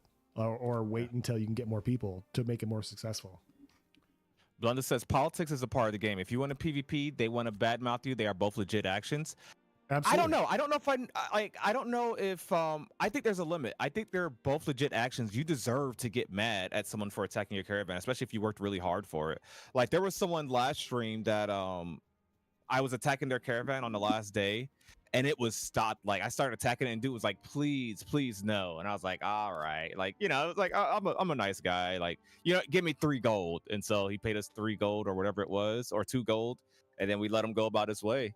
But like, there's a limit. Like, okay, you're signing up for a PvP objective. You can get mad, but about like talking about someone on a personal level and stuff like that, I think that's a little bit crossing the line. I think there's a limit to where you're too salty about someone killing you in a video game, if that makes sense. But yes, the reputation matters, politics matter, that's fine. But there's a limit, I think. Me personally, I'm not gonna get mad about someone PvPing me, right? Well, put it this way, I'm not gonna get upset and like go about it in a personal manner. Yeah, PvP and it should obviously hopefully stay in game. PvP can get frustrating, but it should never get personal. And that's the difference. Like, yeah, sure.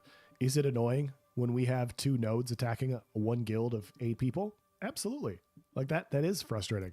But are we going to go around and be like, oh, these guys are a bunch of bullies and they picked on us and we were just trying to PvP and now they PvP they're doing what we wanted them to do, but we didn't win and so now we're sad about it. Like cry me a fucking river, man. Like, come on.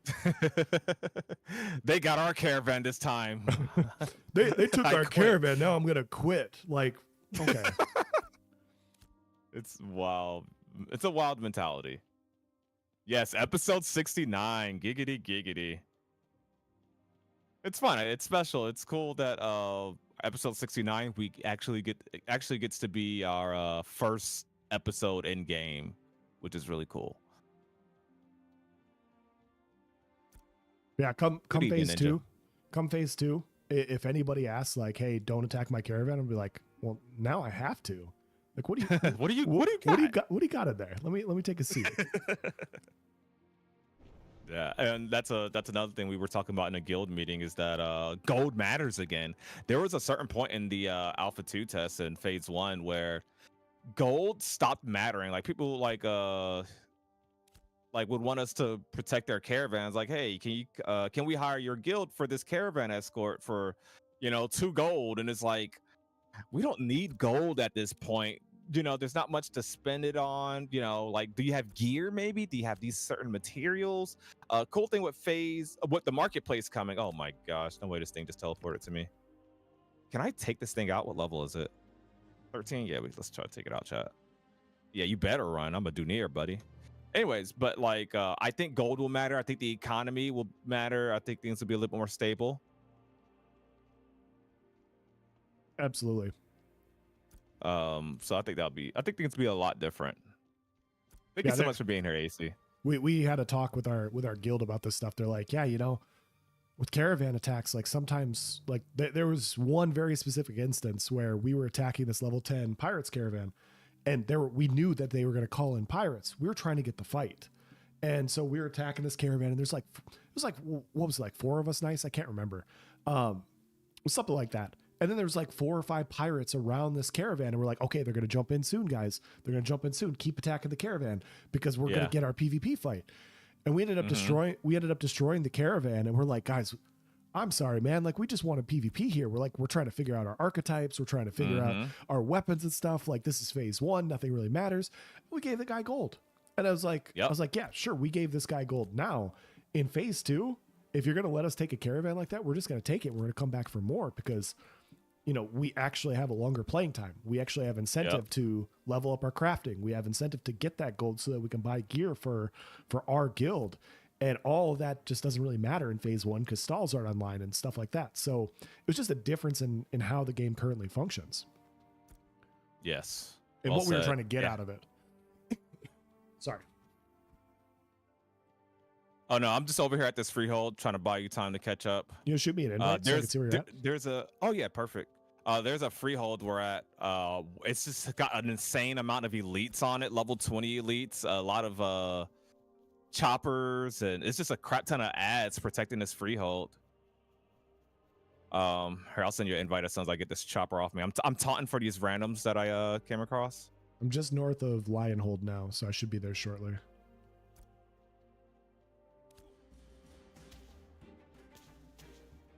What? These things are so slow, chat, that you can just range tank them like this. Just throw your taunt ability on them and just S key, jump around, hit them with a ranged weapon. When they finally get close, you can do a dodge roll like that. You see? Now I'm out of range of that slow attack that they're going to do. When they catch up, you can also just reflect. If you don't get the trip there, you can just use your trip like that. Apparently, I'm in a fight with a cleric. Is that no one talking? He sounds different. He has the flu. He has the flu. We almost didn't do this episode. Right,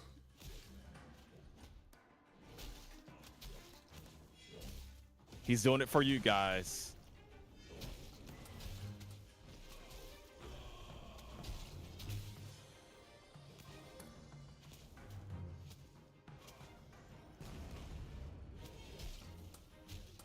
I'm gonna duel with the cleric. It's not gonna go well.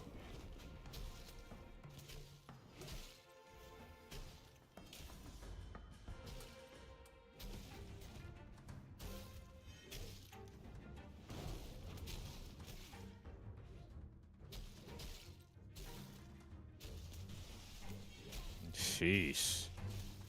That took a while, chat. I wonder why they got so many ads here. This is gonna be a bro. Imagine, yo, this is a bad neighborhood. How you doing, Thogly? Marek, thank you for the follow. GM Meister, Smoochie, all you guys. Appreciate the follows, you guys.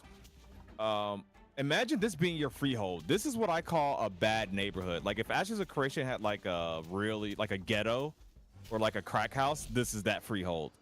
Like the rent at this freehold is gonna be so cheap, chat. It is just swarming with shaman. Like, you know, some houses have like roach infestations, rat infestations. How about a chopper infestation? How about a shaman infestation? How about a bork infestation? Like this whole, but the cool thing about this freehold is it's a whole. He's doing a good job of blocking my blood siphon. There's only one way I can heal up with no gear and weapons fighting this guy, and it's with blood siphon. And if he knows to block that, then I just don't heal and I don't get mana back. And so now I am at nothing. I want this freehold, chat. It's right here near Ursine. I'm calling dibs on this. Don't you guys take it. Yes, sir. We got the Dunir Thogly. I know you guys are excited. No more minimal height Kalar for you guys. Good game. Feel better soon? Thank you. Did he get you finally? Yeah. Yeah. Yeah. I think we both have starter weapons, and so it just went on for forever. Yeah. Oh wait, where'd you respawn? Oh. Tell me you didn't agree to that duel. Lionhold. We're good. Ugh. I mean, is that? I was north of Lionhold, so I'm actually closer now. Okay. Feel better soon? Yeah, I'm on day 3 of the flu now, so we'll get out of it here quickly. Girls had it for about 5 days. I'm actually gonna grab. No, I'll grab Jelva's Ember Spring. We'll be fine, chat. We're gonna go down this way. We're gonna be heading towards Jova. So we had a lot of conversations in one of our chats. As far as freeholds, do you think the amount of freeholds that we see in the world right now is going to be the amount of freeholds come launch, you guys? Do you guys want to see the amount of freeholds that's currently in the world? Anybody curious about that, or do you guys know? I think they're escalating everything on the test servers. That's what it kind of feels like. There's another freehold. There's another plot right there. Shoot me an invite. Yeah, that's all. That's all. These are all freeholds that we're visiting. There's another one right there. Here, let me, how do I do this? /invite. Spider-Man with 2 N's, because somebody took my name. I will find you. 10 minutes? No! Whoever took my name during the test, I will find you.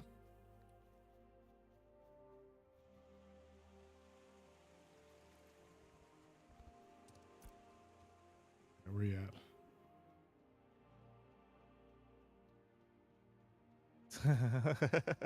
Chat said no.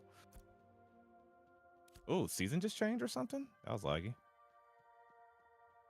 Yep, that's another freehold. Now, where are you at? I'm not seeing you on the mini map. I don't think we're gonna make it, chat. I'll try to path as efficiently as possible, but yeah, I'm just heading towards Jova. Okay, I'm almost in Jova, so. Crap. I want to show you guys a new dungeon. Oh, please don't aggro that bear. We don't have time for that. And we aggroed the bear. Come on, get up this hill. Please don't kill my mount. No way there's a minotaur and a bear on me. Yeah, and it's dead. Somebody did take Plob from Sawman. I forgot about that. Oh, that's funny. Consider buying the game for Wave 2. Do you think it's worth? That's something I never feel comfortable answering. It's worth it for me. Like, I'm having fun. I think it's going to be a good game. It is an early alpha test, though. I think it's worth it, but I think that's a decision you should research and make for yourself, because if you have a bad experience, I don't want to feel, viable for that. I did do a review where I tried to answer that question, but it's pretty much the same thing I'm telling you right now, is that you need to evaluate if you're willing to play in a game that's still in development, still adding things, still, working out the details, crunching things. It's not for everybody. And another thing about it is it's more expensive than hell any AAA title out there, right? It's a pretty hefty price. So, and this is somebody with the whole referral code telling you this. Like, I'm not just like, oh yes, please buy and use my referral code in the description. No, it's priced very outrageously, in my opinion. I'm not sugarcoating that. So, while I enjoy it, yeah, you're supporting the game. It's like I think that's a decision. Like, you got to look at some gameplay, look at some streams, and figure out if it's worth it. It's the most social and fun MMO. So I've enjoyed playing this more than I've playing most live service games. It's crazy. The 2 games that I like the most right now aren't technically even finished, which is Path of Exile 2 and Ashes of Creation. All right, I'm in Jova. Yeah, I appreciate that. Hey, how you beat me to Jova? Where are you? Well, my horse died. I'm north of Jova. You're north of Jova. Yeah, my horse is not even going to respawn by the time the test comes back up. Yeah, I'm just outside of 7, Church of the 7. Okay. Chat, I don't think we make it there. I don't think we were going to make it there without the horse too, but I'm going to try. Yeah, for anybody buying, I would say that it's very clearly an alpha. There's some things that are really good. There's some things that aren't so good. And like Nice said, you really need to watch some streams. You really need to see if what they have available is worth it for you, because we all have different incomes, different things we want to spend it on. For me, I was just so tired of other MMOs. I was so tired of other MMOs being where they're at. And I'm like, I want to see something different. Like, that's why I spent the money I did. And I'm not everybody. That was my opinion. All right, chat. I just asked the GMs. I said, GM, can a GM port me to the Befallen Forge? Chat demands it. So if they come in, if they do it, or if they say no, hey, it's because you guys begged them. Don't do it, GMs. He's not nice. Hey, you're supposed to be helping me. No, that's not me, man. That's not me. Okay. That's the other guy. Wait, hold on. How many ends? No, that's 2 ends. Damn it.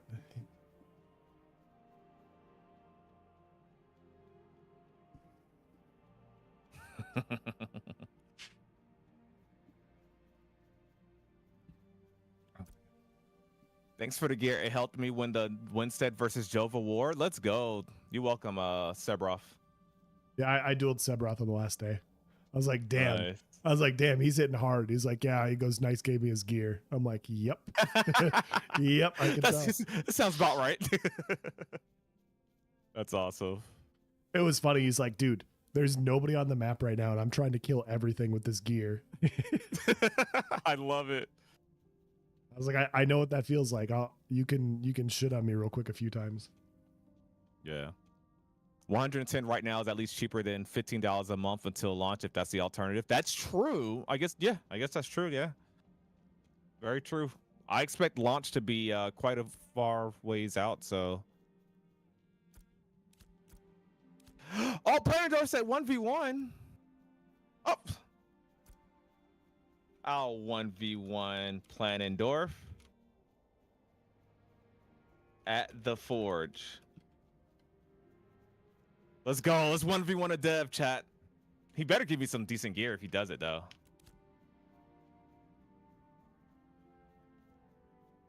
Someone tell Planendorf to get in here. Oh, there's another freehold. You wouldn't expect beta before Q2 2026? I wouldn't either. Definitely not. Phase 2 test round. Oh, no. 5 minutes, chat. Waiting for you to test Rogue. Oh, I'm looking forward to it. I'm really looking forward to Rogue. Good.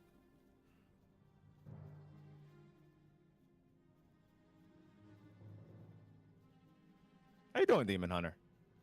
I cannot tell you. Planendorf. I cannot tell you about the PTR Rogue testing, but I will wink things. Mm-hmm. Yeah, freeholds. Like, I wonder if the freeholds that we're seeing currently as we venture throughout the world are the only freeholds, or like, you know how you got, we just saw that right there, you guys. What, like, is there going to be another freehold that can be plotted down right here? You know, another one right here in this area, or is it literally what we see currently? That's my question. And after they kick us off, Planendorf said free 1v1 training north of Lionhold. Wow. I'm not going all the way. That's going to take me 5 minutes to get back. Right. Like, yeah, no, hey, tell him, hey, just extend the realm by 30 minutes so you have time to get there. Here you go. Get some rusty greatsword. This is it over here, chat.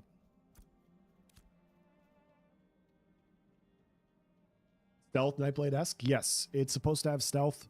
It's supposed to be fast. It's supposed to be mobile. It's supposed to be single target, high damage. Very Nightblade-esque. Do not 1v1 Planendorf. He does not play fair.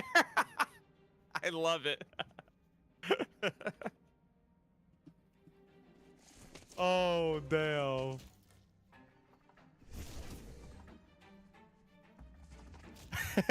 I like that the name in global is Planendorf. Oh, wow. That's gold. Here, did I make a wrong turn? I might have made a wrong turn, chat.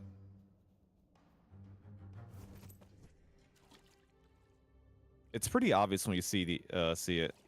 Family's good, man. Thanks for asking. How are you level 25 in 10 hours?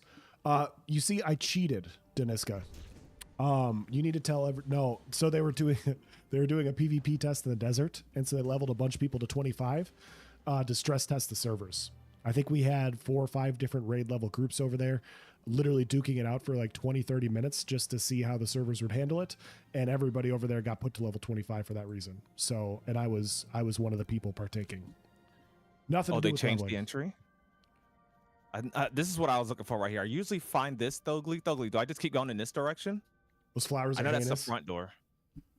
Dude, these flowers had me log off the game the first weekend. Yeah, it's still Alpha 2. I had one chase me We're technically in across the between map. phases.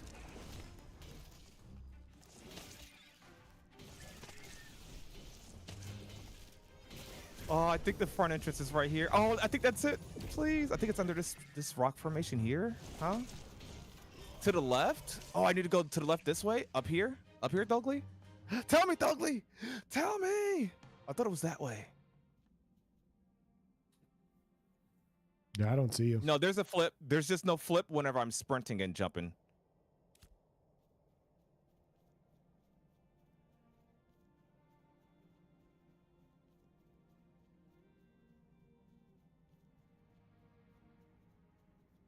No, GMs, don't do it. GMs, please. Stream wants to see the dungeon. We're gonna make it. We'll just You show don't on want the to go to PTR. where the hole is? Oh. Really? New dungeon has a big bug?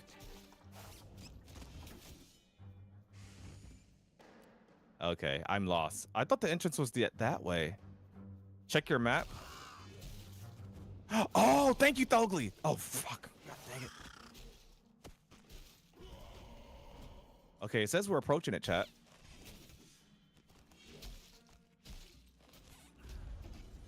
The stream can see the dungeon tomorrow. Dang. Phase 2 test round just... No! GG's. It was fun. At least they let us do all this. We're so close. Oh, well, crap. The map... It says we're right on it, but yeah. To the right. Have I read the ESO letter? Yeah, I read it today. Is it to the right of this? Well, I'm just gonna sit over here since we're going offline here shortly. I'm going for the hole. Dougly said, I don't want to go to the hole. It's below where you're at. Oh, crap. I'm not going to make it back in that direction. I'm going to be kicked off by then. Yep, it's on the hour. It's 9 o'clock.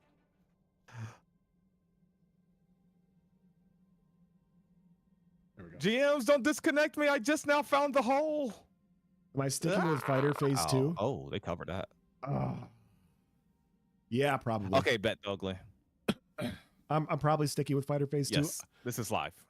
But I am enjoying Ranger on the PTR. I'm really enjoying Ranger on the PTR. So it's right below us this way. I'm not gonna lie, Meatlugs. The render distance today has me wanting to go back to fighter. I was a little annoyed, and I was like, you know what? Wrong hole. Maybe I just need something a little bit more mobile. Maybe I just need something a little bit more range to where I can get in and out of fights better due to the render distance and everything. Maybe that's the route that I'll go. And today's render distance, I'm like, nah, I'll stick with fighter. Yeah, So I'm so that's what impressed with what they did. Like that render distance improvement that they did, it shows that they're going to make a lot of quick progress. Like, Dello, what's up, man? I was already impressed with what they did phase 1, but I don't want to get stuck in there. Yeah, it was definitely an issue for combat. Combat wasn't their priority, but you can see as we're going into a different phase, it is becoming priority. So I think that's cool. Oh, I see somebody. We're here. All right, so chat. GMs, give me 3 minutes. I have the flu. I need to go get some water. I'll be back in like 2 minutes, okay? Please don't leave me. I'm just kidding. I'll be right back. All right, here you go, chat. The first look at the Befallen Forge. Look at that. Look at that fine piece of architecture. I am so excited to see this come phase 2. Look at that. I saw this on the PTR, and obviously it was in work in progress conditions. But look at the new mob name, Tauren Forge Guard. So I don't know much about the lore with this forge, but we do know that it's undead Dunir that we're going to be fighting, especially once we get lower, I imagine. The space is huge. Let's give you a good look at the space. Is there a mob over here? No, okay, I can show you guys. But it's going to be a huge space. And be mindful, obviously, this is like a couple builds behind. It's going to look even more polished than what we're seeing right now. Probably even at least slightly more polished. But yeah, right now there's a bug where the lava doesn't damage you. I imagine that's going to change. They're going to add in that environmental damage. But yeah, so you got your normal ads. Oh, look at that. A Slagborn Laborer. Laborer over there. Oh my goodness. Level 26, 3-star elite. Okay, but we know that's undead Dunir. We know there's gonna be I forgot what monster that that Steven said. It was like a dragon or a basilisk. Was it basilisk chat that he said was there? Is that Dunir right there? Yes, Dunir enemies. Look at that. A cursed flame stoker. Oh, that's Excuse me. cool. So we actually see some Dunir enemies. We could probably sneak around that way. Or let's go this way with Wumbo. Let's follow Wumbo. Wumbo seems to know what he's doing. What happened with the render distance today? I'll post a clip of it in our Discord meet logs. So literally, nice. You would say it was about 5 raids worth, right? 5-6 raids worth. Oh yeah. Oh yeah. We had like 5-6 raids worth of people in the desert just PvPing it out. And meat logs, I saw everybody. Literally, Yes. like we hopped in, I saw everybody 100 meters plus away. Like it wasn't like you stumbled across a group, everybody popped in. And that's been my biggest issue in PvP in phase 1 was that, the render distance didn't work that way. And this test is like, okay, cool. Like I can actually play melee fighter potentially. I could gap close to him with my intercept ability, but I think I want to take the safety route and go this way. Here we go. Yeah, these things. Oh, that's a named mob. That's an elite. Bellow Smasher 26. He's a 5-star. I wonder if that's a named or just like there's just a couple of these guys walking around. Okay, let's continue this way. So how the Carfin had the area around it and it was vertical in nature. This one is going to be like super wide and you're going to keep going lower and lower. I imagine it's going to be a lot more space to grind for multiple groups, even more so than how Carfin has space for multiple groups. The statues look good, the aesthetics look good. Gonna look even better with some polish. I don't know where we move forward. Hey, where did my little buddy go? I hear him blinking. Just got off my guild's artisan group call. Plans are ready for phase 2. Nice. Yeah, ours is on Thursday. We're doing the exact same thing on Thursday. Interesting. Looking forward to phase 2 ourselves.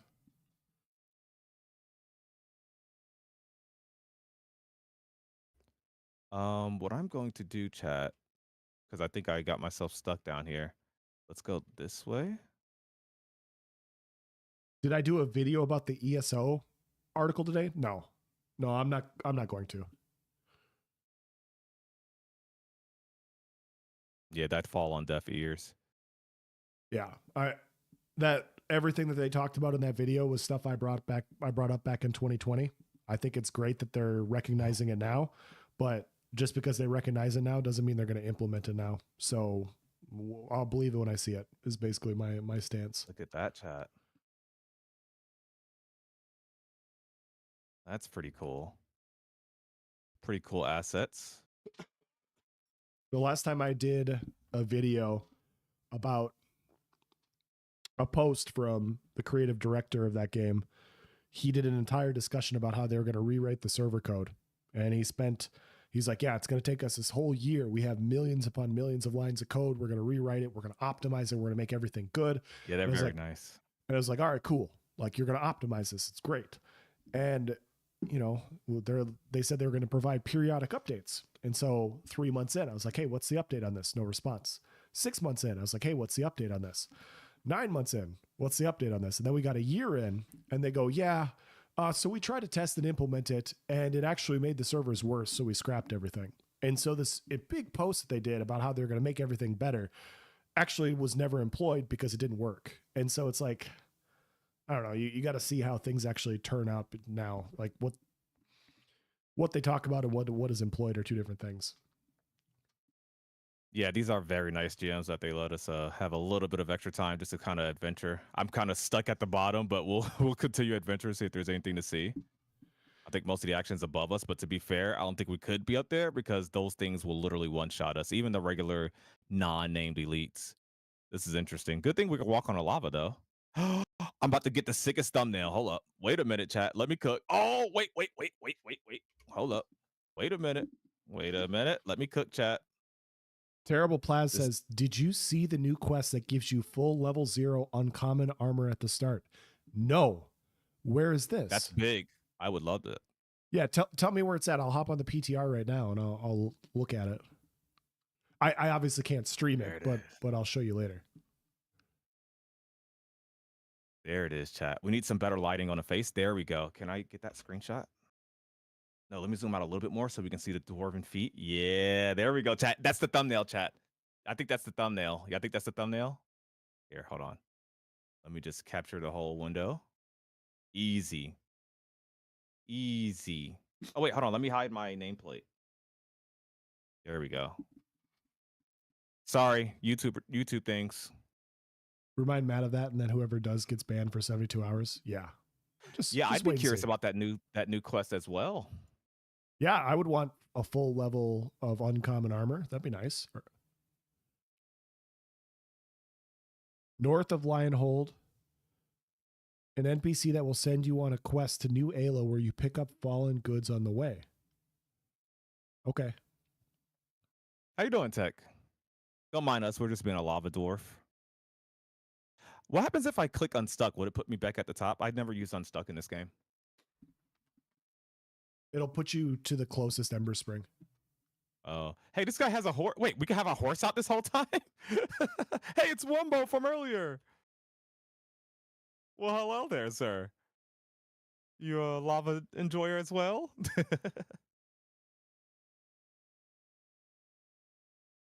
Let's go. Anything this way? And you see the name of this area is called Castle Callenmere. So I wonder if this is where the castle's going to go, chat. Here's where we are on the map. Here's where you will find the new dungeon come phase 2's launch on the 20th.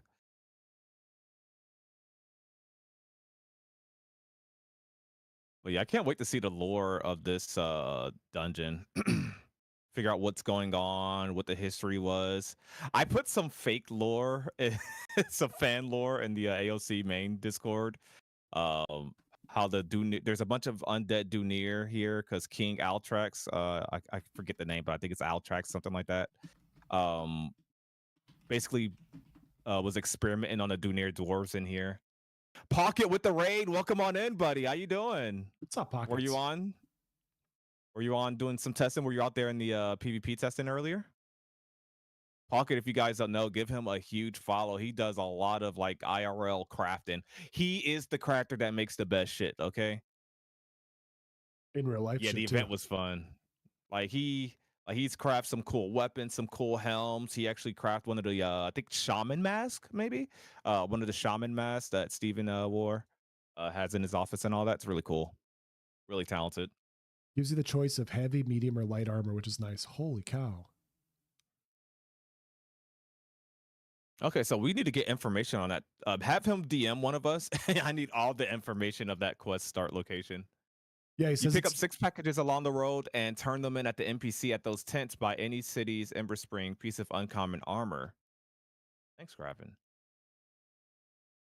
That's huge. Servers aren't live now, though. No, phase 2 servers aren't live right now. No. This is the live servers, but we're in between phases. We were just stress testing today, so all this is just a little bit of extra post-test activity right now. So we're just messing around. We went to see the new dungeon. We saw the entrance. Now I'm just like, all the pretty stuff is above me and I can't get up there. Because I fell off to avoid some mobs.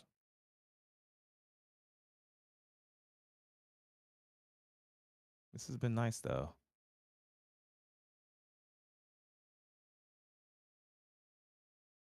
Have you seen the helms I'm currently making? I think... Actually, no, I don't think I have seen those. I saw you talking about them, but I haven't seen them, no. I have not seen them. Thanks for the follow, King.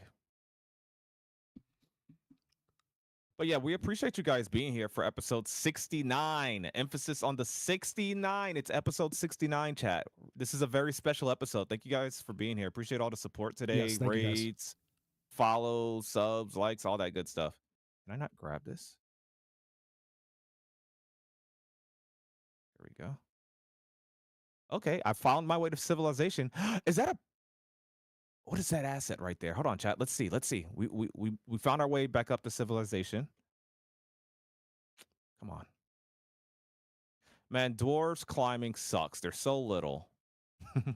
If you weren't in here earlier when I explained this, we did do some testing on the PTR. I did confirm that dwarves do indeed have the same hitbox as everybody else. What a lovely dungeon. Okay, now we're back to looking at the pretty stuff again. I wonder what this is, because this reminds me of that thing in Carfin. It could just be a random thing for lighting. Yeah, that's probably all it is. I thought it was like one of those port keys that we saw in Carfin, but it's not.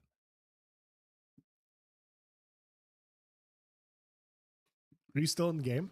Or did it kick you finally? Oh, I'm still in game. What? Did you get kicked or did you? I just left. It said it was closing down in a few moments. So I just dude, closed no, down. dude. What is wrong with you?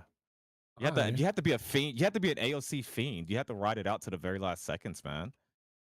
Yeah, I'm over here looking at the elites and whatnot. Look at this elite bellow smasher. Holy crap. If you guys want to get another look at the dwarven statue, I should take a thumbnail picture in front of that one, huh? I want to take one in front of that one, but it looks risky. Let's go right here, chat. Hold up. Bellow smasher, please don't smash. Surely he can't see my small dwarven stature behind this wall. Oh, he sees my small dwarven stature behind this wall. No. Run. No. Not like this. Been able to play for 3 hours, but still got to level 6 with full uncommon armor and a copper bow. Yeah, it's going to be so much faster this time.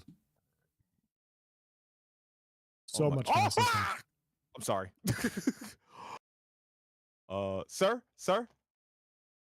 Sir, stay on that side of the wall. You know what? You left your post. I'm running this way. No. Did he immobilize me? That's gross. You know what, chat? I've been saying for a long time I wanted a difficult MMO. And now that I got it. Going back to ESO. Funny. Going back to ESO. But now they're making it difficult too. So where am I supposed to go? God, where's my hand holding when you need it?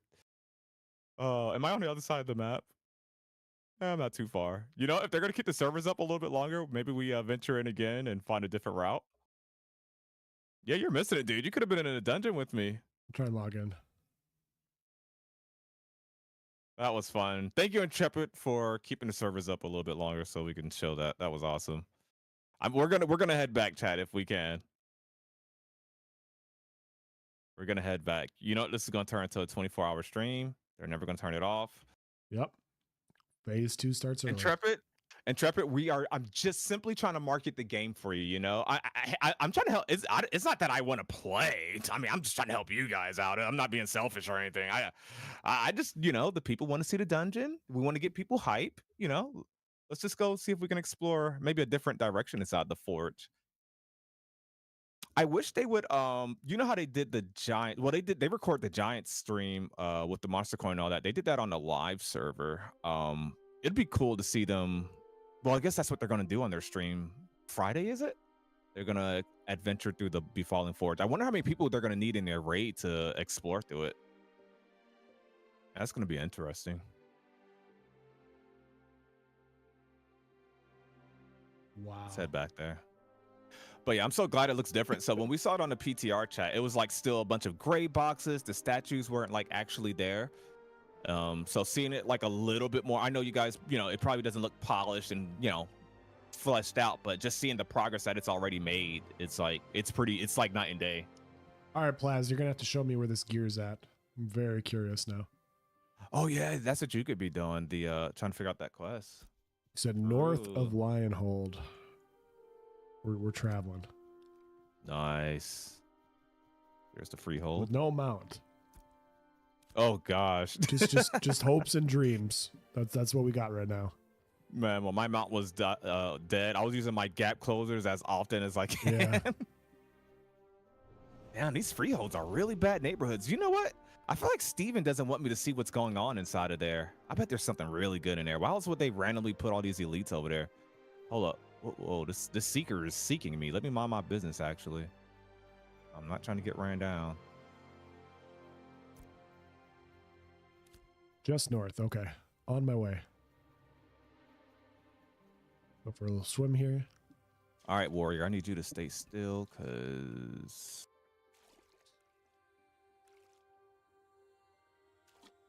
I'm gonna take the long route. I don't want to risk my mount dying. Yeah, I'm really looking forward to phase 2. Phase 2 is going to be a lot of fun, I think. Any of those tents outside the nodes? The nodes, interesting. All right, let's head back there. It's gonna be worth me grabbing Jova's Ember Spring. Later, Tana. Have a good one.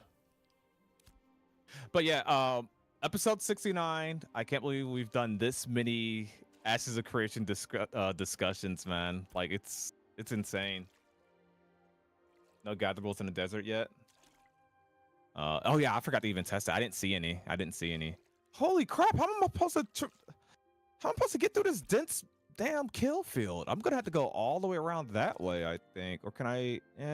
No, I'm not gonna risk it. I'm gonna go all the way around this way. Is it worth buying access for $110? That's up to you. I don't want to convince anybody. I think what I always recommend is watch some live streams, watch what people play. I always try to give my opinion on the pros and cons, and if you think that's worth it for you, then you buy in. If you don't think it's worth it, then you wait. But I don't want to convince. I don't want to tell anybody like, yeah, man, you should totally buy in, and then you think it sucks, and then I basically screwed you out of $110 or $100. Right. I don't want to be part of that decision. That damn YouTuber told me this game was perfect and fully flushed out. He must be in on the take. He's promoting a scam game. Nope. He's on Intrepid's payroll. What? Clearly, they're paying him to have me buy into their servers. No, so I don't want to be part of that. So Sticky, I can tell that you probably haven't played this game before. There's no way you thought I could have ran through all that. They would literally kill my mount. This isn't like other MMOs where you can just ride past everything. Every game I've played has been like that. Like where you can just, oh, come on. Remember wolves early on? You just eat your fucking shit. No, don't kill my mount, you freaking raven. I'm trying to grab aggro. You will look for a woman dressed in green standing next to wood spike ramparts. Okay.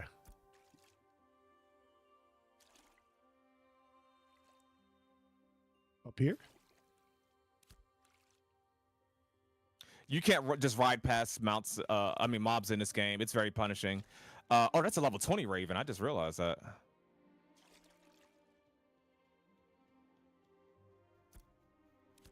I actually got to try against 2 freaking birds. Just above what? Was that not just above Lionhold? Oh, like here? All right. Almost in it. Okay. Yeah, Mount Death sucks. That's why we took so long to get to the forge the first time. Oh, no, relax. No, if they're lower level than you, then yeah. But those mobs, nah, that was suicide. We would have been walking the whole way. But I noticed most games like that I've played, like whether it be New World, The Elder Scrolls Online, Elden Ring, all those games with mounts, you can just literally ride past everything and never be worried. And then they'll leash for you for a while, then they'll turn back to their normal patrol zone, and it just diminishes the whole world to me. Like I'm not saying it's not annoying. Sometimes, like while I'm just trying to get to my destination, you can look at it as annoying, right? But I love how this game makes you respect the world more and more. What up, Hog? Save you? What do you mean? But yeah, I like that. I have to take my time. I like that the world is so threatening. Hope you don't mind me asking what the pros and cons are. Is there an EU server, and what is the community like? I think the community is really good. I think this is one of the better communities that I've been a part of, to be honest.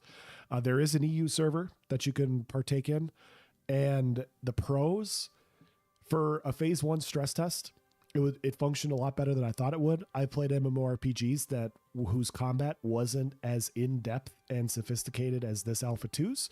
The servers work relatively well for the grand majority of things. I put over 150 hours into just combat for the fighter, but there's hundreds of hours in crafting, refining, mayoralship, wars, sieges. There's so many different things you can do because it's more Sandpark style implement elements to this game. The cons are phase 2 would only be up 5 out of 7 days of the week. The price is an issue for some people. Render distance currently for combat. It's promising for the test today, but render distance made large scale PvP really tough to deal with for smaller groups. That was something. There are obviously imbalance issues with archetypes, with CCs, with damage the way it is, stuff like that, which you would expect in an Alpha 2. And they're not currently prioritizing that very much. So some of the imbalance will exist. So if you're one of those people where like everything needs to be like equally as well, which I understand, currently that's not something they're really worried about right now, if that makes sense. Yeah. Any other cons or pros from your perspective, Nice? No, I think you nailed them on the head. Nailed them on the head. You got 12 hours on the road. That's gross. Yeah, I think it feels good to be a part of something. Like you have developers here, and to me, development team is very important. Yes, the game and the combat and the systems and the gameplay loops and the end game and the crafting, cosmetics, visuals, graphics, whatever, all that stuff is important. Yes. It all starts with a good development team. I played a crappy game that I felt like did not listen to any of its community for years. Both of us did. We played it together. But like, it sucks when the game feels crappy and the developers you feel like are ignoring your feedback or not listening to their community. This game hasn't even officially launched yet. And I see more communication, more enthusiasm, more listening to feedback, more all that stuff from their community team than I do with most games that are a full live service already, which I mean and that's just the state of our industry. Maybe there's a lot of games with community managers and you just wonder, what is it that you do? Like, what is it that you're doing? Or like, you know, it's just like you get like some occasional updates every 3 months and it's like some corporate update, like, oh, we're going to be adding this. Like, are you on the forums? Like, are you on Reddit? Like, I've seen, you know what, random tangent here, let me go off, but like I've seen people complain about Steven commenting on YouTube videos and commenting on Reddit posts, and I don't think I've seen him on the forums recently, to be fair, but he's active in Discord, right? This is stuff that people used to praise Steven for. Now it's all of a sudden a negative. You have a freaking CEO, millionaire of a company, happy about his game, wanting to show off his game. He's listening to feedback. He's actually watching videos people are making about the subject matters and criticisms, whether it be feedback, positive, negative, or whatever. And I'm not justifying anything he said to certain people, or, you know, like if he's like, hey, you need to take a break. I'm not talking about that. What I'm talking about is people are genuinely upset that he's commenting, that he's like that involved, like, oh, he should be working on the game, like bro's not a whole human that could do multiple things, or he can't be on break. Like, you do not get that. Matter of fact, you barely in games get community managers that communicate, like, here's the state of PvP, hey, we understand this is not balanced, we understand this is going on, we understand this, we understand that. You don't even get that. Not only do we get that, but we have the head honcho in Steven Sharif giving you guys like feedback, or excuse me, giving you updates, takes, and, you know, reiterating his goals and his feelings on things straight from the horse's mouth. And people are complaining about that. Like, you haven't seen a bad community team if you want to complain about someone being open. I think it's just people like not hearing what they want to hear, and maybe that's what's happening. That could be it. But yeah, I completely agree. And you look at communication. A perfect example is like the last video I posted, Nice, where all that gear, the legendary gear, was extremely broken. We can all acknowledge it was broken, right? Like being able to 2-tap people with any skill. It was extremely busted. And we were talking in our Discord chat with a bunch of people, and they're like, you know, hopefully it gets adjusted a month or two into phase 2. That's what people are saying. Like, hopefully come phase 2, like January or February at the earliest, it will get adjusted. Oh, here he is. Okay. Thank you, Ollie. And thank you, Plaz. And so we're talking about this like, man, this gear two-shotting people is going to be a pain in the ass, but, you know, come phase 2, it's going to take a week or two for people to get that legendary gear, and hopefully that's not as much of a problem. Hopefully they adjust this, but we don't really know what's going to happen. It might be an issue for a couple months. And they fixed it like within 3 days. Yes, like, that came out of nowhere. Within 3 days, they were like, oh, yeah, by the way. And some people are like, well, yeah, this is just a balance test. And it's like, yeah, but it's a timely balance test. Like, there's some games out there that they don't care about that stuff. They don't care about feedback from the community. They don't care about input. These devs in this team, you could just tell that they care. When was the last time you saw a GM in another MMORPG? I saw 3 today. I saw 3 today. Yes. And I've been on for like 2 hours, and I saw 3. So like, what? It's just a completely different I didn't thing. bring that up. Yeah, I didn't even bring that up. How Steven and them were like going around on the live server, like interacting with the community, interacting with streamers and whatnot. Like you don't see that in modern game. I never saw. I played the Elder Scrolls Online over a decade. I never saw a GM in game ever. Yeah. I forgot they were a thing. I just heard stories of like older MMOs where the GMs were active and whatnot. All right, chat. We made it back to the Befallen Forge, but yeah. Oh, somebody said we had 69 viewers on YouTube. That's awesome. Excellent. Now just go south to Nuela. Okay. Thank you so much, Ollie. I expect you and Ollie to have that whole guide on how to do that quest later. Chat, did we ever grab that Ember Spring near Jovet? We did. Okay. Stay on the road to Nuela. We need a video. We need a guide by tomorrow on how to do that quest. As long as the servers stay open for me to do this, I will do this. Boogie, get out the thumbnail. How often are you able to play? Thanks for your objective view on it. Sounds dope, to be honest, and looking amazing. Those cons are not really deal breakers for me. Yeah, and for some people they're not. But like if you only wanted to do large scale PvP as a small scale group, like that might be a deal breaker for you, knowing that like, it's really hard to win fights right now. It might be. Like, and it's not a fully service game. Like not all the systems that they want to have online are online yet.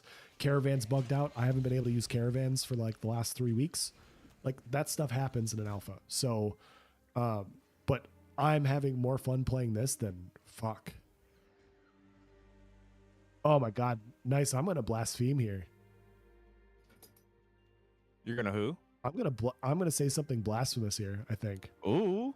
The last time I had this much fun playing a game was when I was playing Elden Ring. Oh, interesting. Like there's so many things wrong, but it's the player interactions. Like the player interactions, it's the dynamic changes of, like, it's not as good as Elden Ring. I'm not saying that. Like the systems aren't as good yet. They're not online as much, but the people make this. Like the people that exist in the world make it so much more interesting. And the politics and people talking shit and stuff. It's just super interesting. Yes, I love it. The social aspect, dude. We haven't had that in an MMO so long. Yeah. I accidentally typed that in global. Like it's such, and I talked about that in the video. I think I saw Narc talk about that in the video. Like this has been the most social MMO we've had in a while, man. Dude, people help. Like I get more help with this. Like, dude, when I was playing Elder Scrolls Online, New World, all that, I never felt compelled to jump in a Discord chat while I'm playing. Like I was like kind of doing my own thing, wanted to be by myself. Like this MMO. The difficulty kind of makes you be. I don't even know if it's an option, honestly, sometimes, but like the difficulty kind of motivates you to be more social. But it's just designed. And by the way, we're missing so much. We're missing so much systems and stuff that's going to make this game even more social, even more risk versus reward, even more politics, even more like a lot more strife, right? The game's only going uphill from here. And I think that's something I heard you say one time. And like, I think it's something a lot of people need to hear is like the game only gets better from here. Yeah. Like this is the worst it'll ever be. Oh, what's that down there? Oh, that's a Dunir. Yeah. Master Smith. Master Smith. There'll be times where we'll have more bugs. There'll be times where there's broken things and stuff. But the more systems that come online, the more people have to compete, the more intrigue is going to happen. And competing brings out teamwork too. Like that's the cool part. Like you have a common enemy, you have common people you're working with. Like, and you can make this game as large or as small scale as you want. That's what attracts me to it. Is if I want to be the mayor of a node, and obviously it would take work and effort to be appointed mayor. I would need people that would want me to be mayor. But then when you are mayor, like there's just an entire different gameplay loop at that point in time where I don't experience that. Do you guys see Master Smith Usadaya? I think that's how that's pronounced, chat. There's a named dwarf over here, and he looks freaking sick. I assume, yeah, that's got to be, or maybe he's just a blacksmith, and that's what they mean by that. I think that's a named mob. No, that's definitely a named guy. Chat, you see that? Yeah, because there's another one over there. Okay, I can pan my camera. Hold on. There's another one, and he's called Cursed Striker. Oh, he's a 2H dwarf. I want to say Master Smith is a named guy. If we had a cleric over here, I'd I mean, I don't got armor, but I try. I'm gonna have Yeah, armor those here dwarves shortly. look sick. I think I'm gonna drop down. I got space to drop down. We got space I see one over there. to drop down. I'll follow you though. Yeah, I would do the sweat of your brow quest as well, but I just don't have it. I don't want to go back. I want to see that guy down there. I want to get closer, chat. Maybe see his moveset.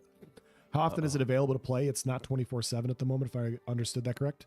Yeah, so come December 20th, the game will be on for 5 days a week for 24 hours. So 24 straight hours, 5 days a week, and then the game will be off for 2 days.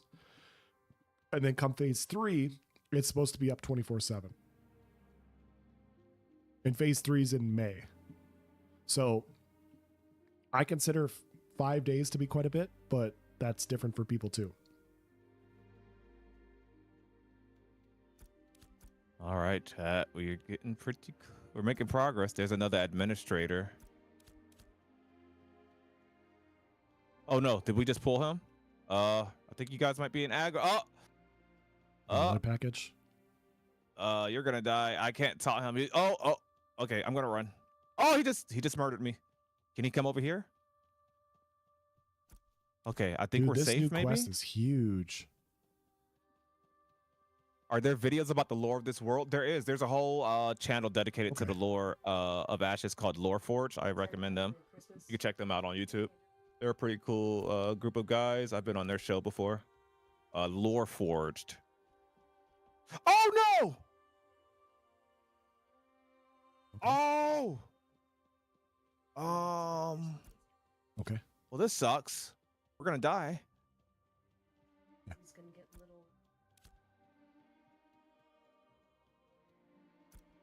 Cheese and stuff. No, I'll do this. Yep, and Mom has the cheese. All right. Okay.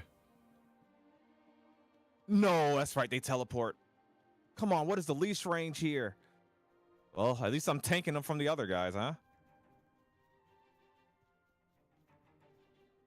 For me, that's well enough at this point. Thanks for all the information. Highly appreciated. Yeah, happy to help. I only want to. We only want to try and give you guys the best information possible. That's our goal, and you guys can make your decision. Why can't I pick this up? Okay, this one's busted.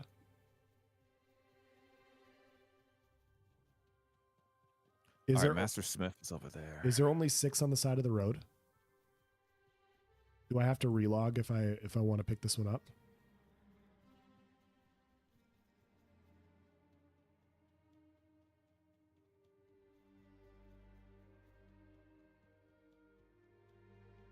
Grapple still fails 90% of the time. There are more. Okay, Yeah. I kind of assumed there'd be more. I don't like grapple, man. No. Sigh. Yep, Rest in that's it. pepperoni. Server down. That's it, you guys. That'll be it. Well, we got a good preview. Thank you, Intrepid. We got a good preview. We saw, I want to say 2 named mobs in there. Master Smith being Master Smith Usadaya, and then we saw whatever that big fire thing was. Yeah, 36 minutes extra. It's not bad at all. That gave us time to actually see the forge, give us a little tiny sneak peek. I can't wait to see what it looks like on stream when they showcase it Friday. How did you get to the level 25 boost on the? Yeah, we got the 25 boost on the stress test. Everyone that participated got the stress test. Rune Forge, thank you for the raid of 8. I'm assuming you guys got kicked off too. Welcome on in. Appreciate the raid. Yep, that's why it didn't work right there. For the dwarves, I know you, dude. I am excited to see the lore. I wonder who's the final boss. I think Steven said a basilisk. I forgot what he said, but some creature at the very bottom. And I can't wait to see the named mobs in there. It's so cool. When was the last time you played an MMO and you're like, I'm excited to see the lore? Right? I want to see what's going on. I hope they flesh out Carfin's lore too. But I wonder if it's story arc dependent. Yeah, I wonder if Carfin is story arc dependent, you guys. So Roshan just pinged everybody in Discord. He says, The phase 2 test realm has closed for today. We'll have more testing Wednesday and Thursday. Okay. We plan to wipe before each day of testing on the phase 2 test realm. Your character progress won't carry over into tomorrow's test. We're grateful for everyone that's been able to join us for testing. Okay. That's fair. Nice. So yeah, I don't mind I'll be down for testing, especially once they introduce a little bit more.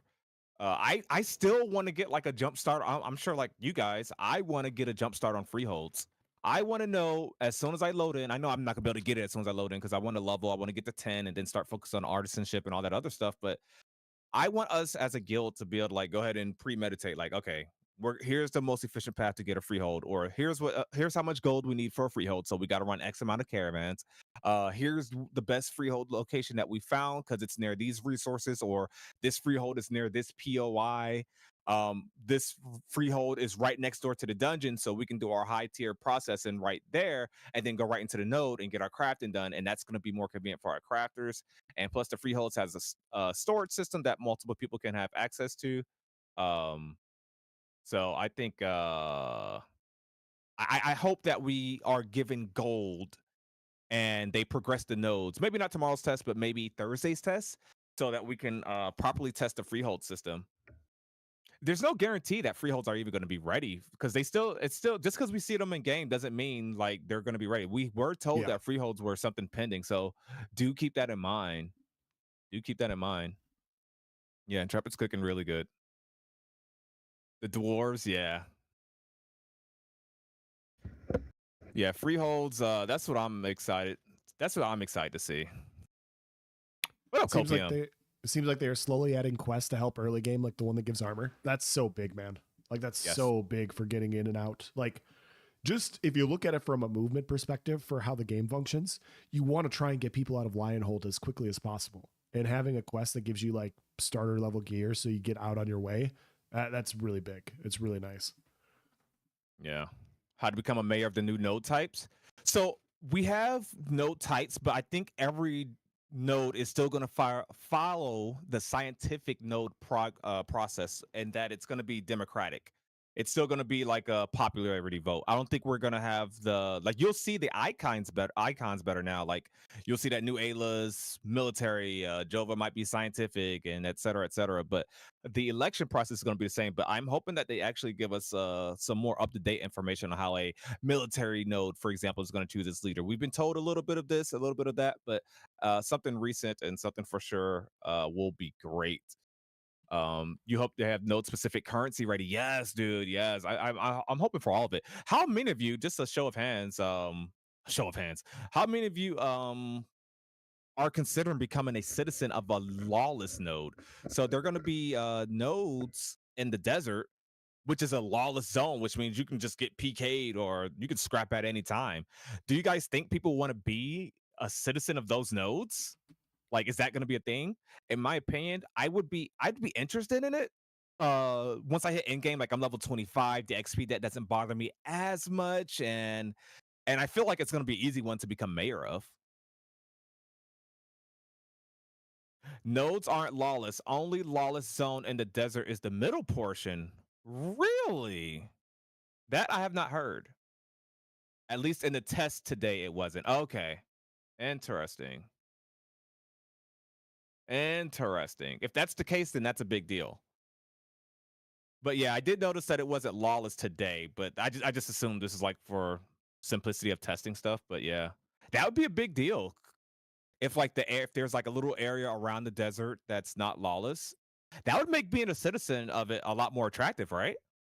I think if that's the case, nice for mayor, dude. I don't know if I have enough time to be a mayor. I was gonna go for mayor during the second election last time, but then I was like, you know what? Forget that.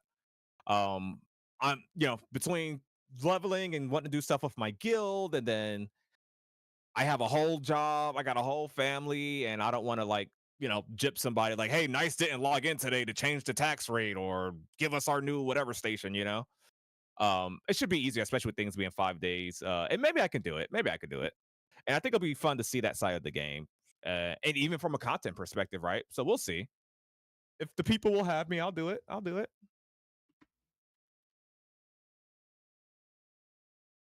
Start your campaigning now. Nice. Yes. I want to do the whole mayor thing. I want to have I a do too. political At some point. debate. Like, dude, I want to have political debate. I want to have slander in global chat, like against my opponents. I want to like I want to do all that stuff. I want to do all that stuff. all that fun stuff. But yeah, I think I'd consider it in game. I know I definitely don't want to sell on a desert node like when I first join. That's not gonna be what I go for. I don't know which one. As a guild, we're still figuring out which one we're gonna go for. But I like the locations of. I mean, really, Halcyon, Winstead, or Jova are good. Halcyon, I think, is the most centralized. He will raise taxes to 100%. Wow, you think I Absolutely. will raise taxes to 100%? That's blasphemous. That's slander. That's like besmirching my name. The mere thought that I would go over 90% is crazy. That's not You cool, dude. guys can I keep would a not go over nickel, okay? 90%. Like we don't have to go Yeah. 100%. 90% I think is more than enough. I think over 90% taxes and you're doing too much. I'd stop at 90. Vote me for mayor.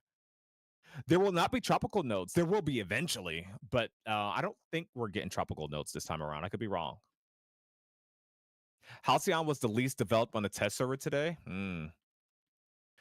Here, I got an image in Discord that I want to show you guys. One moment. I'll be able to find it. It showed apparently Ash's Codex has all the node locations. I don't know if they are like looking on the back end of things. But here it is. I found it. Uh, uh actually, hold on, let me find a different version of that. There it is. There it is. So here, let me show you guys. Opening link. There we go. Try that over here so you guys can see it. All right. So this is where all the current freeholds have been spotted.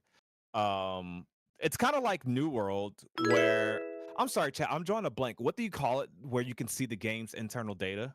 Like New World used it for New World database. What am I trying to say right now? You guys know what I'm talking about? The term is literally not data mining. Thank you. Data mining. Ninja, for some reason, I could not think of the term data mining. Thank you. That was killing me. Holy crap. But yes, data mining. I guess Codex has data mining, and so I don't think a player just ran around and found all these freeholds during the test period. So yeah, here's where all the current freeholds are. Now the question is this going to be all the freehold plots that's available come the phase 2 launch, or whenever they, because once again, chat, this does not mean that freeholds are going to be available day one. So are these locations going to be the only locations where we can put down a plot to establish our freehold? And if so, I forgot the amount. Keo, are you still in chat? What was the amount? I know one of you guys, I know you or Sonic had counted how many nodes it was. Or if you guys watching right now can count, but let me zoom out. But if that's the case, that's a very small segment of the population. And we've always known that freeholds is limited. But man, this is very limited because obviously we're limited right now in our playable areas, right? So it's going to be like the guilds that lock up the most freeholds and everything like that. It's going to be a big deal. That's enough for testing? I think it is. I think it is because, I mean, we've always known that, freeholds are going to be limited, but I think they react. I think once we actually get it in game, I think it's gonna be I think it's gonna be a problem. I think it's gonna be a problem. I think a lot of people are gonna maybe not like start a riot or protest, but people are gonna complain when they see someone get a form of housing that they don't have access to. And don't forget, we don't have the other forms of housing with end nodes, end node housing, apartments, or whatever. We don't have that stuff.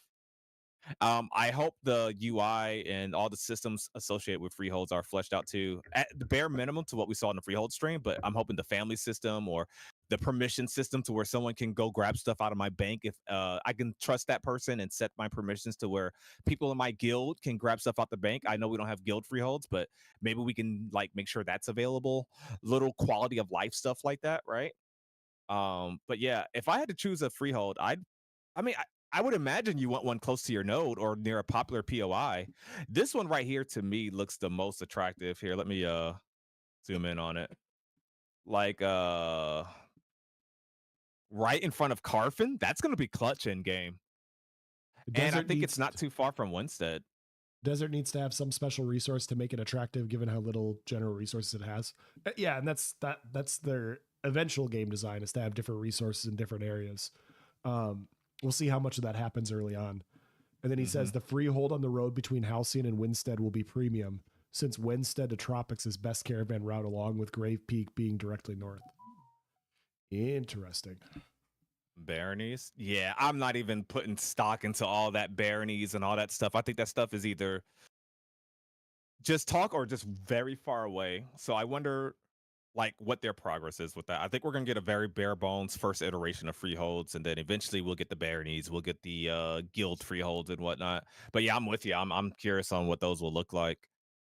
It'll be cool. Like imagine a guild, especially a guild that settles here. I think this is Miraleth. No, this one's Winstead. I'm sorry. That one down there is Miraleth. Imagine you got a guild grabs all four of these right near it, you know, or rather these four right here. This one's right outside the node. Like that means everyone's gonna see your house. It's gonna be fun, even for RP purposes. You know, you log in, just go. The guild's always hanging out at the freehold. I mean, this one right here is next to God dang, I can't remember the name of this POI, but Citadel to Steel Bloom. Like that's a pretty prime location. It's right in between the node and Citadel. That's pretty clutch. I think location is going to be a huge driving factor of where people want their freeholds. I mean, some of it's just going to be visual purposes, like, oh, I just love the view at the top of this mountain. But yeah, will Carfin still be relevant at level 50? I think that depends. So I think Ashes of Creation, if I remember correctly, is going to try to solve that problem where you content becomes irrelevant. Like it's the beginner zone, and you never have a reason to go back. I think eventually I think Ashes of Creation, I don't want to say the word solve, but I think they're making steps to solve that problem. And that node, let's say Carfin's level, the level of Carfin is dependent on how far mirror left. Let's say it's in mirror left. No, I think it's in Winstead COI, but either way, it's dependent on that node's level. So maybe as that node levels, Carfin levels. So maybe one server, their Carfin stops at level 20, like basically what we see right now, about the 20, 25 range, and it gets vassalized by Miralef, right? And so Miralef has something else different going on there. Maybe that Minotaur Titan Ring event, maybe that's like a next level event. Like their node is a Metropolis, and so that event is like a lot harder. And as a result, a huge Minotaur boss comes out at the end. It's a little bit different of event, or maybe the POIs just change around it, right? But on a different server, that node is Metropolis, and now Carfin is like an end game POI. It's always relevant at level 50, you know, and as a result, they get to see different content. As a result, maybe their story arc is different. I don't know. But yeah, it'll be dynamic. So hopefully that keeps everything relevant. Yeah, that's the interesting part about where Ash's servers are. It's not like a point A to point B like other MMORPGs where you get on one part of the theme park and then you go to the other. Like in exactly what I said, where we're at in the Riverlands, it might have the biggest, most badass node, Metropolis in the entire game, or it might be the weakest. And because of that, all the stuff around it just dynamically changes. And so Carfin could be awesome, Carfin could suck. And so it all kind of, I think, depends on what the players do. Yes. We're now looking at the barony thing that Oakley was talking about. Barony, estate, guild hall, node name, all this is probably so far away. It's probably so far away. I think they're gonna try to do like a bare bones version, and then we'll eventually get what we see in this slide right here. Eventually, but we'll see. I'm expecting a lot of testing. They said there's going to be testing like every day this week, well, Wednesday and Thursday. So I'm curious on if we're going to test node sieges, because it's funny. I thought freehold should be guaranteed by now because we saw them on stream like how long ago, chat? Like that should be something that's guaranteed. And I would have thought the node sieges was something that was going to be like flexible, like, hey, this is coming at some point in phase 2, or hey, we're not sure if this is going to be their launch day. But they had it backwards, like node sieges is gonna be there like day 1, which is interesting because we have not tested that on the PTR and we haven't tested it this week, but there's still a lot of time. And as we saw, Intrepid be cooking and throw stuff out of nowhere, like, oh, by the way, this is ready. So who knows? Who knows? But yeah, I would have thought it would have been the other way around. And appreciate all the follows, you guys. Appreciate it. All right. No siege is not likely not December 20th. I know, and that's my thought. That's my thought, right? But on their in the stream, it was ready. Like this is guaranteed. Like this is gonna be there. I just don't see it happening, man. Oh, you spoke with Steven? Video coming? Let's go. Let's go. Okay, I'm looking forward to it. Because I'm like, there's no way that's happening. We haven't tested it, and we're barely handling node wars as far as like things not lagging. Though to be fair, today's performance was great. It was pretty great. Well, good. I should at least say good. Nice. We did get cooked. It was very good. The render distance was phenomenal. Because in my brain, I'm like, you can't have node sieges without render distance, bro. You cannot have node sieges without render distance. And by the way, make sure you guys are subscribing to Copium Clinic. I would say he's probably like my favorite Ashes of Creation content creator. I like No One too, but like, he's all right. He's all right. Yeah, for sure. Yeah, I'm looking forward to it. You better have the video out by tomorrow. Work all night. If it's not there by tomorrow, then I'm gonna tell everybody like, hey, make sure you unsubscribe. No pressure though. No pressure. No pressure. No pressure. No pressure. But yeah, that makes more sense. That makes more sense. All right. SC said he subbed. SC said he subbed tomorrow night. All right, whatever, fine. We'll give chat. Yeah. Are we gonna give him until tomorrow night? Don't disappoint SC. He subbed. Yeah, that's good. But okay, so Node C just confirmed not to be in. That's good. That's a good exclusive.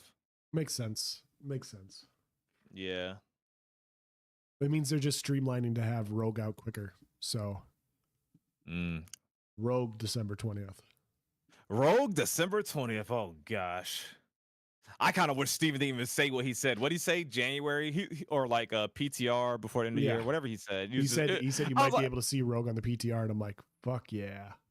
I'm like, Steven, why'd you say that? Like, I honestly think no. Matter of fact, hold up. Let me bring up Discord. Hold up, chat. Let me tell you why I did not like that Steven said that. 1 second. Let's see. I suck at using Discord from the computer, but we're gonna do from user Steven and then summoner. There we go. Here it is. Here's the message. I mean, Discord sucks, but you guys can see it in the top right. This message up here. I hope you can see that. Steven is saying Alpha 2. This was December 9th. This was a year ago, chat. Chat, this was a year ago. Copium Clinic said not confirmed per se, but they're likely not December 20th. Yeah. Resident might actually have a settlement developed with them with no node sieges. So Steven on December 9th, that was over a year ago, 2023, said Alpha 2 may even start with Summoner, ... We shall see. That was great. And we know Summoner's not going to be for quite some time, right? And the release cadence has always been Rogue and then Summoner. And so the fact that we're now hoping for Rogue and we're here, a year later, not even with Rogue, I really think that Steven walked by one of the combat developers' desk and he saw the progress that they made on Summoner and he saw the concept and he's like, that looks cool. And he was just so hyped. And they're like, yeah, they're going to have this ability. And I'm thinking we can do this. And he's like, all right, I'll tell everybody that's going to be ready. And they're like, bro. Like, so I think that's what happened. He probably saw the amazing, because remember, they halted progress on Rogue. So I think that he saw even more progress with Rogue. And so he's like, oh, so that looks good. So what you're saying, they're probably like, hey, boss, we're still working on it. But look, we finally got the ambush. But we fixed the bug with this. We fixed the bug with Cloak. So now that you can see people, now that it doesn't, it doesn't have this visual bug, Cloak works and blah, blah, blah. He's like, oh, so what you're saying is it's going to be ready December 20th. They're like, no, we're not saying that. It's like, oh, so like PTR by December 20th. And they're like, no, boss, we're just letting you know that we fixed this thing with the Rogue. Like, oh, so like Rogue by January is what you're saying. They're like, you know what, Steven, just get out my office. Can't you see that? Yeah. Like that's how I imagine those go. But Steven, like he gets hype, and so when you said that about Rogue, I mean, it could be possible, but I'm just like, nope, I'm not putting no more. I'm like a believe it when I see it kind of guy now. Summoner might be the archetype that gets you off a bard. Summoner is the I'm gonna have to.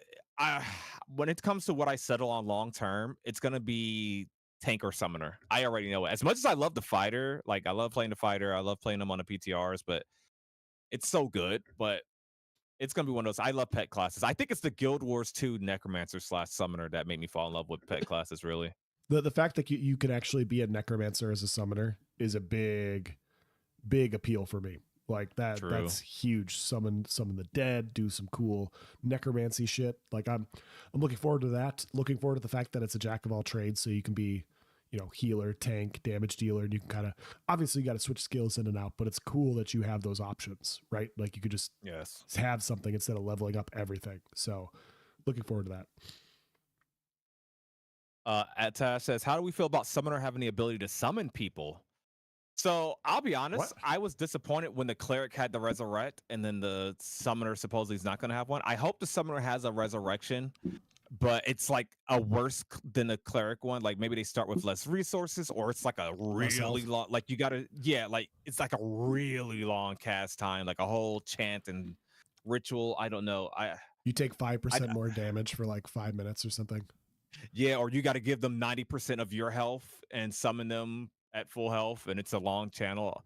Because like you have a whole class called Necromancer. If they can't resurrect people, or if the summoner can't summon people, I mean, like, I will be the Beastmaster. Beastmasters does sound pretty sick. It does sound sick. Necromancy is just a subclass of summoner, correct? But I'm hoping we know clerics are gonna have the battle res, right?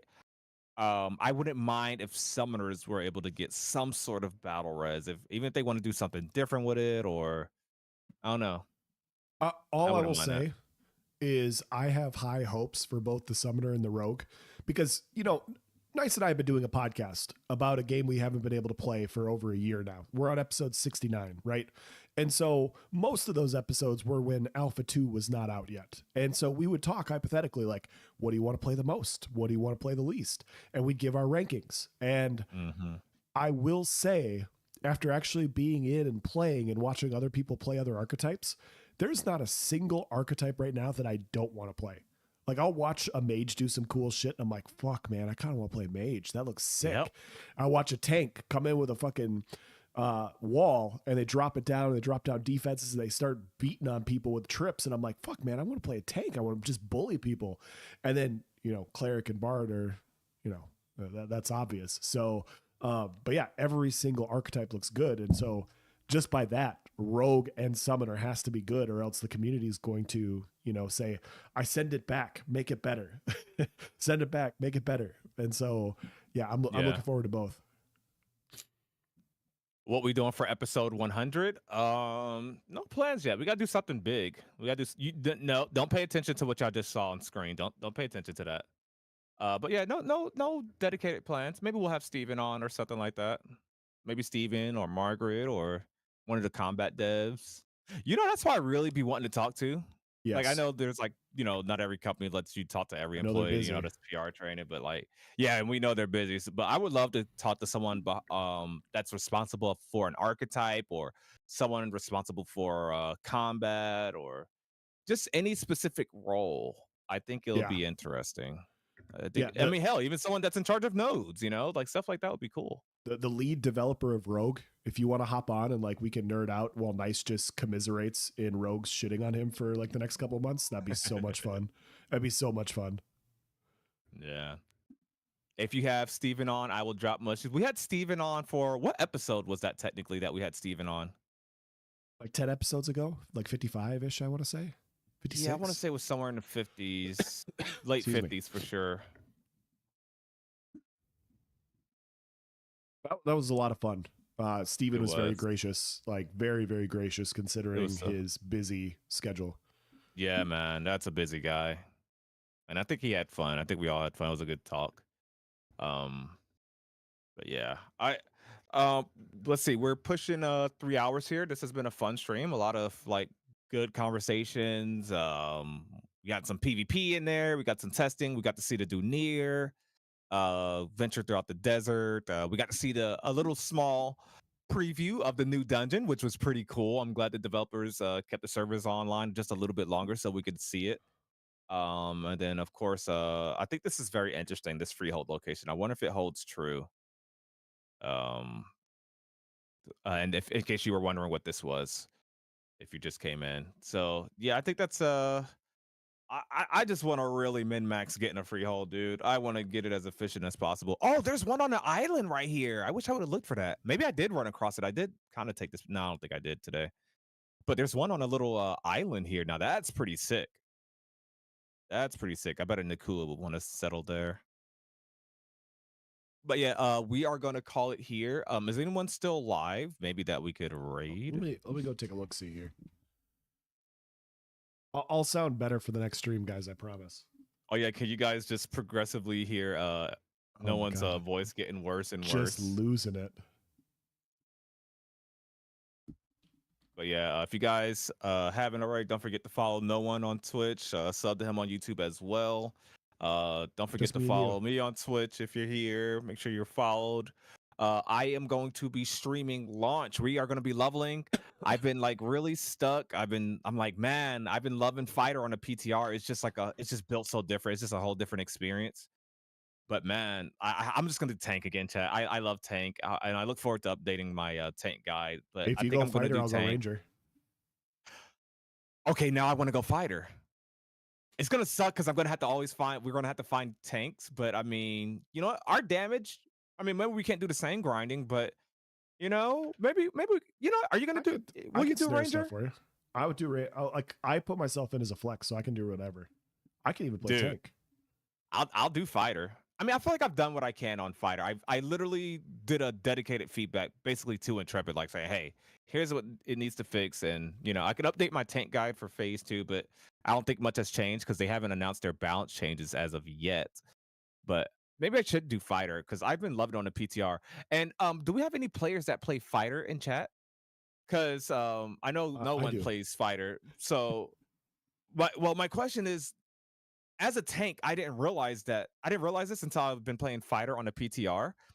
But if you're using your longbow, if you're using your ranged weapon slot, and then you press a melee skill and you hit a melee target, it will automatically change your current basic attacks to your melee basic attacks. You'll keep that melee weapon out.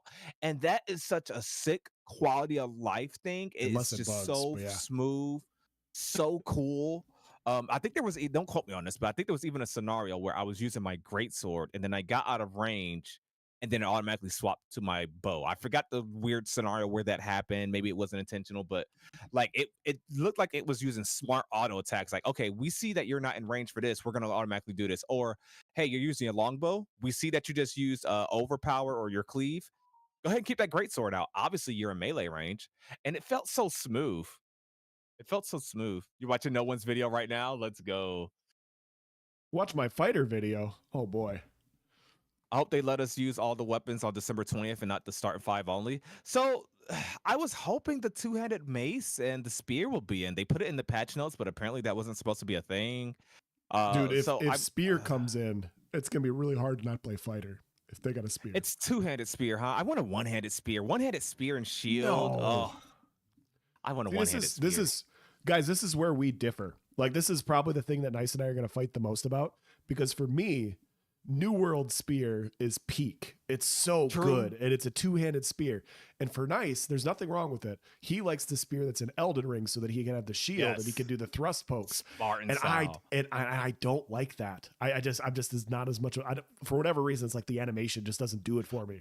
So you know what? What in Ashes? Since we can't block poke. Never mind. I think I'm with you. Two-handed spear makes more sense and it's better. You're right, because you can't block poke in this game anyway. So I guess two-handed spear is fine. I just like the Spartan look of it. Yeah, you know, I totally get that, but I just like the heavy thud that New World gives with a spear. Just sounds like the impact it gives is so nice, and you don't have that same impact with the thrust spear in Elden Ring. Like there's just oh yeah, true. But yeah, It's really good though. It's obviously really good, but yeah, it's just a different type Mm, of spear. yeah, you can crap on New World, but something that everyone unanimously agrees on is that it definitely does sound right, right? The sound on that game's Weapons, yeah. phenomenal. Weapon And impact is weapons, very yeah. solid. Tech says so. The way it works is that when you have auto attack on, you can use your bow. Then, when you're in melee range, when you use a melee ability, it swaps for you. The issue is that if you stop attacking at all, it will swap back to the bow no matter what. Ah, I haven't had that issue, but I guess because I have auto attacks on, I don't know. But that sounds about right. Yeah, New World Yep. does have fluid combat. A lot of people don't like it, but it's one of my favorite MMO combats. I It will seems say simple for on the surface, but there's layers to it. I love dueling. I love dueling at a high level on New World. fighter weapon swapping and everything. Like if your character bugs out, you will use melee skills on a bow. Like it's like the your great sword disappears or your sword 2H. Like that'll happen sometimes, and like you're hitting you're overpowered. You got your bow out, and you're like, fucking hell, man! Like this looks so stupid. Sweet. But yeah, Here, let's see.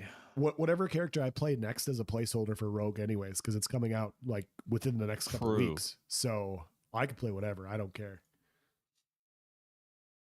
Man, I love the tank. Like I just picture me and you 2vxing and I put my protect buff on you as a tank. And now you can go crazy, right? You can jump on the front line and start cleaving them down, and they Yep. can't really damage you as much because I'm there mitigating damage for you. And that's You why get I the love the shield wall tank. up. Like and if you guys haven't seen, I did just post a video this week on some tank feedback for Ashes of Creation. There was a lot of critiques in there, but I made sure to let you know, like, hey, I love the tank. Like, it's fun. Like, a lot of the kit there that they do have is good. It needs a lot of improvement, but the base of what they have there, I have fun with it, and it is a good class, a good archetype. So it's why I keep going back to it, man. There's some skills I'm like, man, but there's some things where like I feel useful in PvE.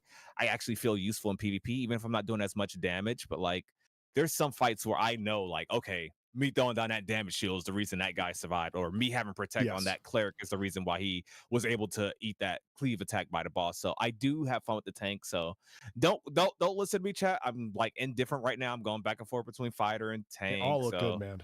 They all look good. That's the problem. yeah. You know what? Maybe you should roll Ranger, and then you just sit back popping people. And if they try to hit you from range, I'll have protect on you, so you'll be able to trade with them. And I could go melee ranger and be right in there with you. Ooh. I'm just kidding. Like that. That's not really.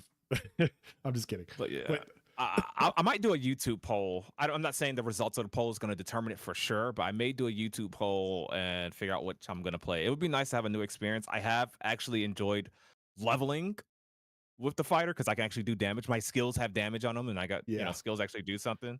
wait till you Tech get said blood melee fusion. ranger. He said melee ranger. You mean fighter? Yeah, exactly.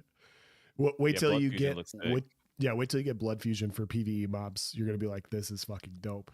I've seen people do some crazy pulls with blood fusion, like timing it right and just pretty much being immortal. It looks so sick. But yeah, I'm stuck between those two, chat. We'll see come launch day which one I decided on. Ranger's Fighter's too way squishy. better than Ranger. Mm.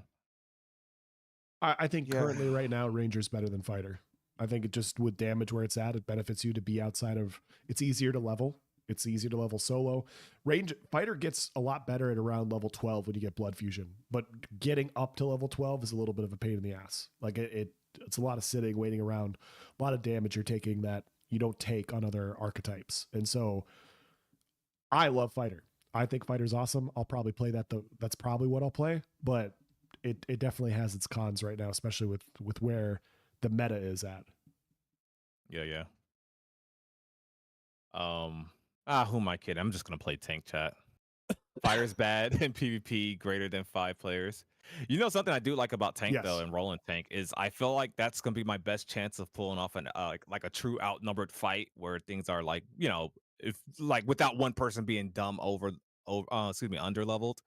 So I do like being able to like hold my ground, and I like feeling useful. You know what? I figured out what it is. I mean, I kind of said this already, but like I'm discovering it more the more I talk about it and why I like playing tank.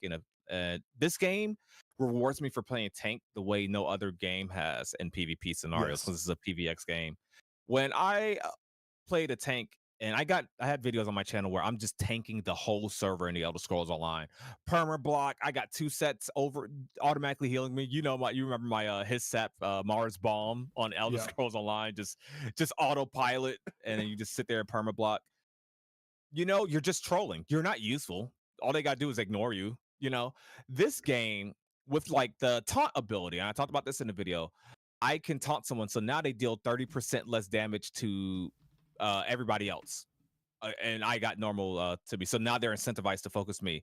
You know what? You want to ignore me? You want to save the tank for last? Well, guess what? I'm going to put protect on him so he takes 30% less damage from you. Think about that. Think about me and you in a 2v2, right? Yep. And it's me. You're on a fighter. I'm on a tank. We're fighting a ranger and a mage. Okay. I'm like, okay, who's their heavy hitter? I think it's the mage. Both. So, yeah. But we'll say it's the ranger because I'm worried about his snipe two-piecing you, right? Right. So I see the ranger. I'm like, okay, you focus out the mage, but I know that ranger is gonna be on you. So here's what I'm gonna do as a tank. I'm gonna put protect on you. So now you essentially have 30% less mitigation because they're gonna ignore me because I'm the tank. So you have 30% mitigation. Guess what else?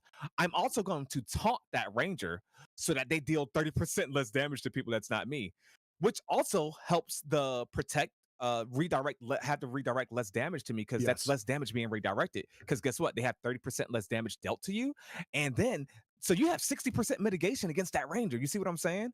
And that is like really useful. And if I pop Aegis at the same time and take 20% more damage from you, like in a really hard situation, then now I feel useful. But that's not all I'm doing. I'm not just a support guardian bot.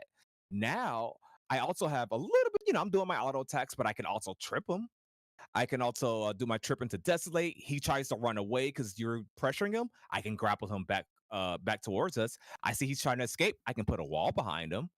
Um, and so I think that's why I like tanking this game. Like I don't feel useless. Like I'm not somebody just sitting there holding block.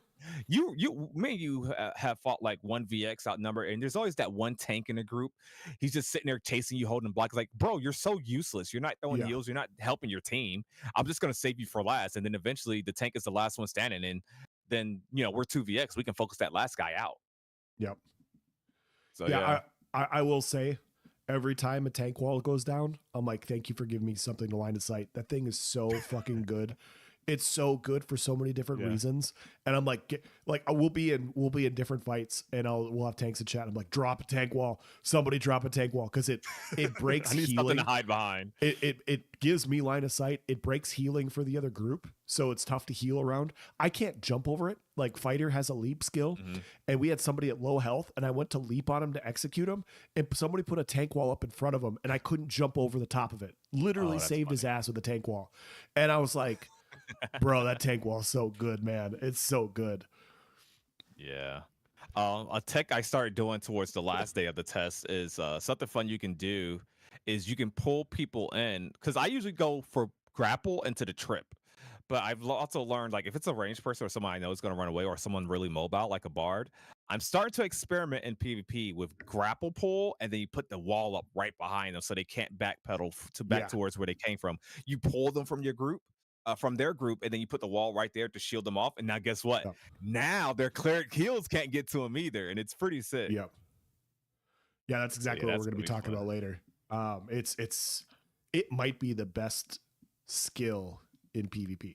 Like Token said sorry, it was probably his wall. No, not just fuck tokens in here. Now I feel bad. No, I'm just kidding. No. Token and Nice are always putting their walls down. Like they always have it. I'm like, thank God, because I'm so squishy. Like I operate with the tanks, but I'm not a tank. And like they know that. And so I get focused first. And I'm like, I need something, guys. Like I need something over here. Save me. So wanting to buy line of sight.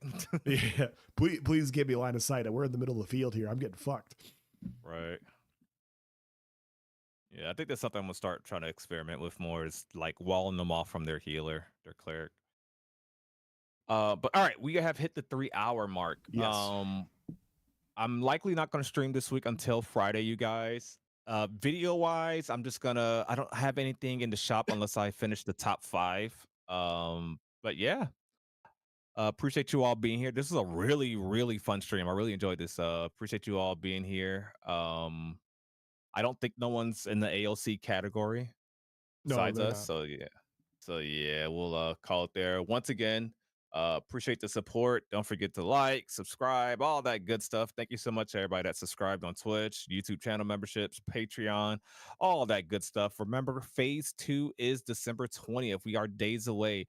Keep an eye out on Ashes of Creation Discord or any Discord that you're in because they're likely going to be announcing stuff that they're testing. They're not going to be boosting us, but I imagine well, Note Sieges is probably not happening, but there's a lot of stuff that they still need to test. I'm really hoping and praying they get the two-handed mace and the spear by the 20th, man. I really hope they do. That would be I would love to see those weapons in the starting area. I really would. But yeah, once again, thank you guys so much and peace.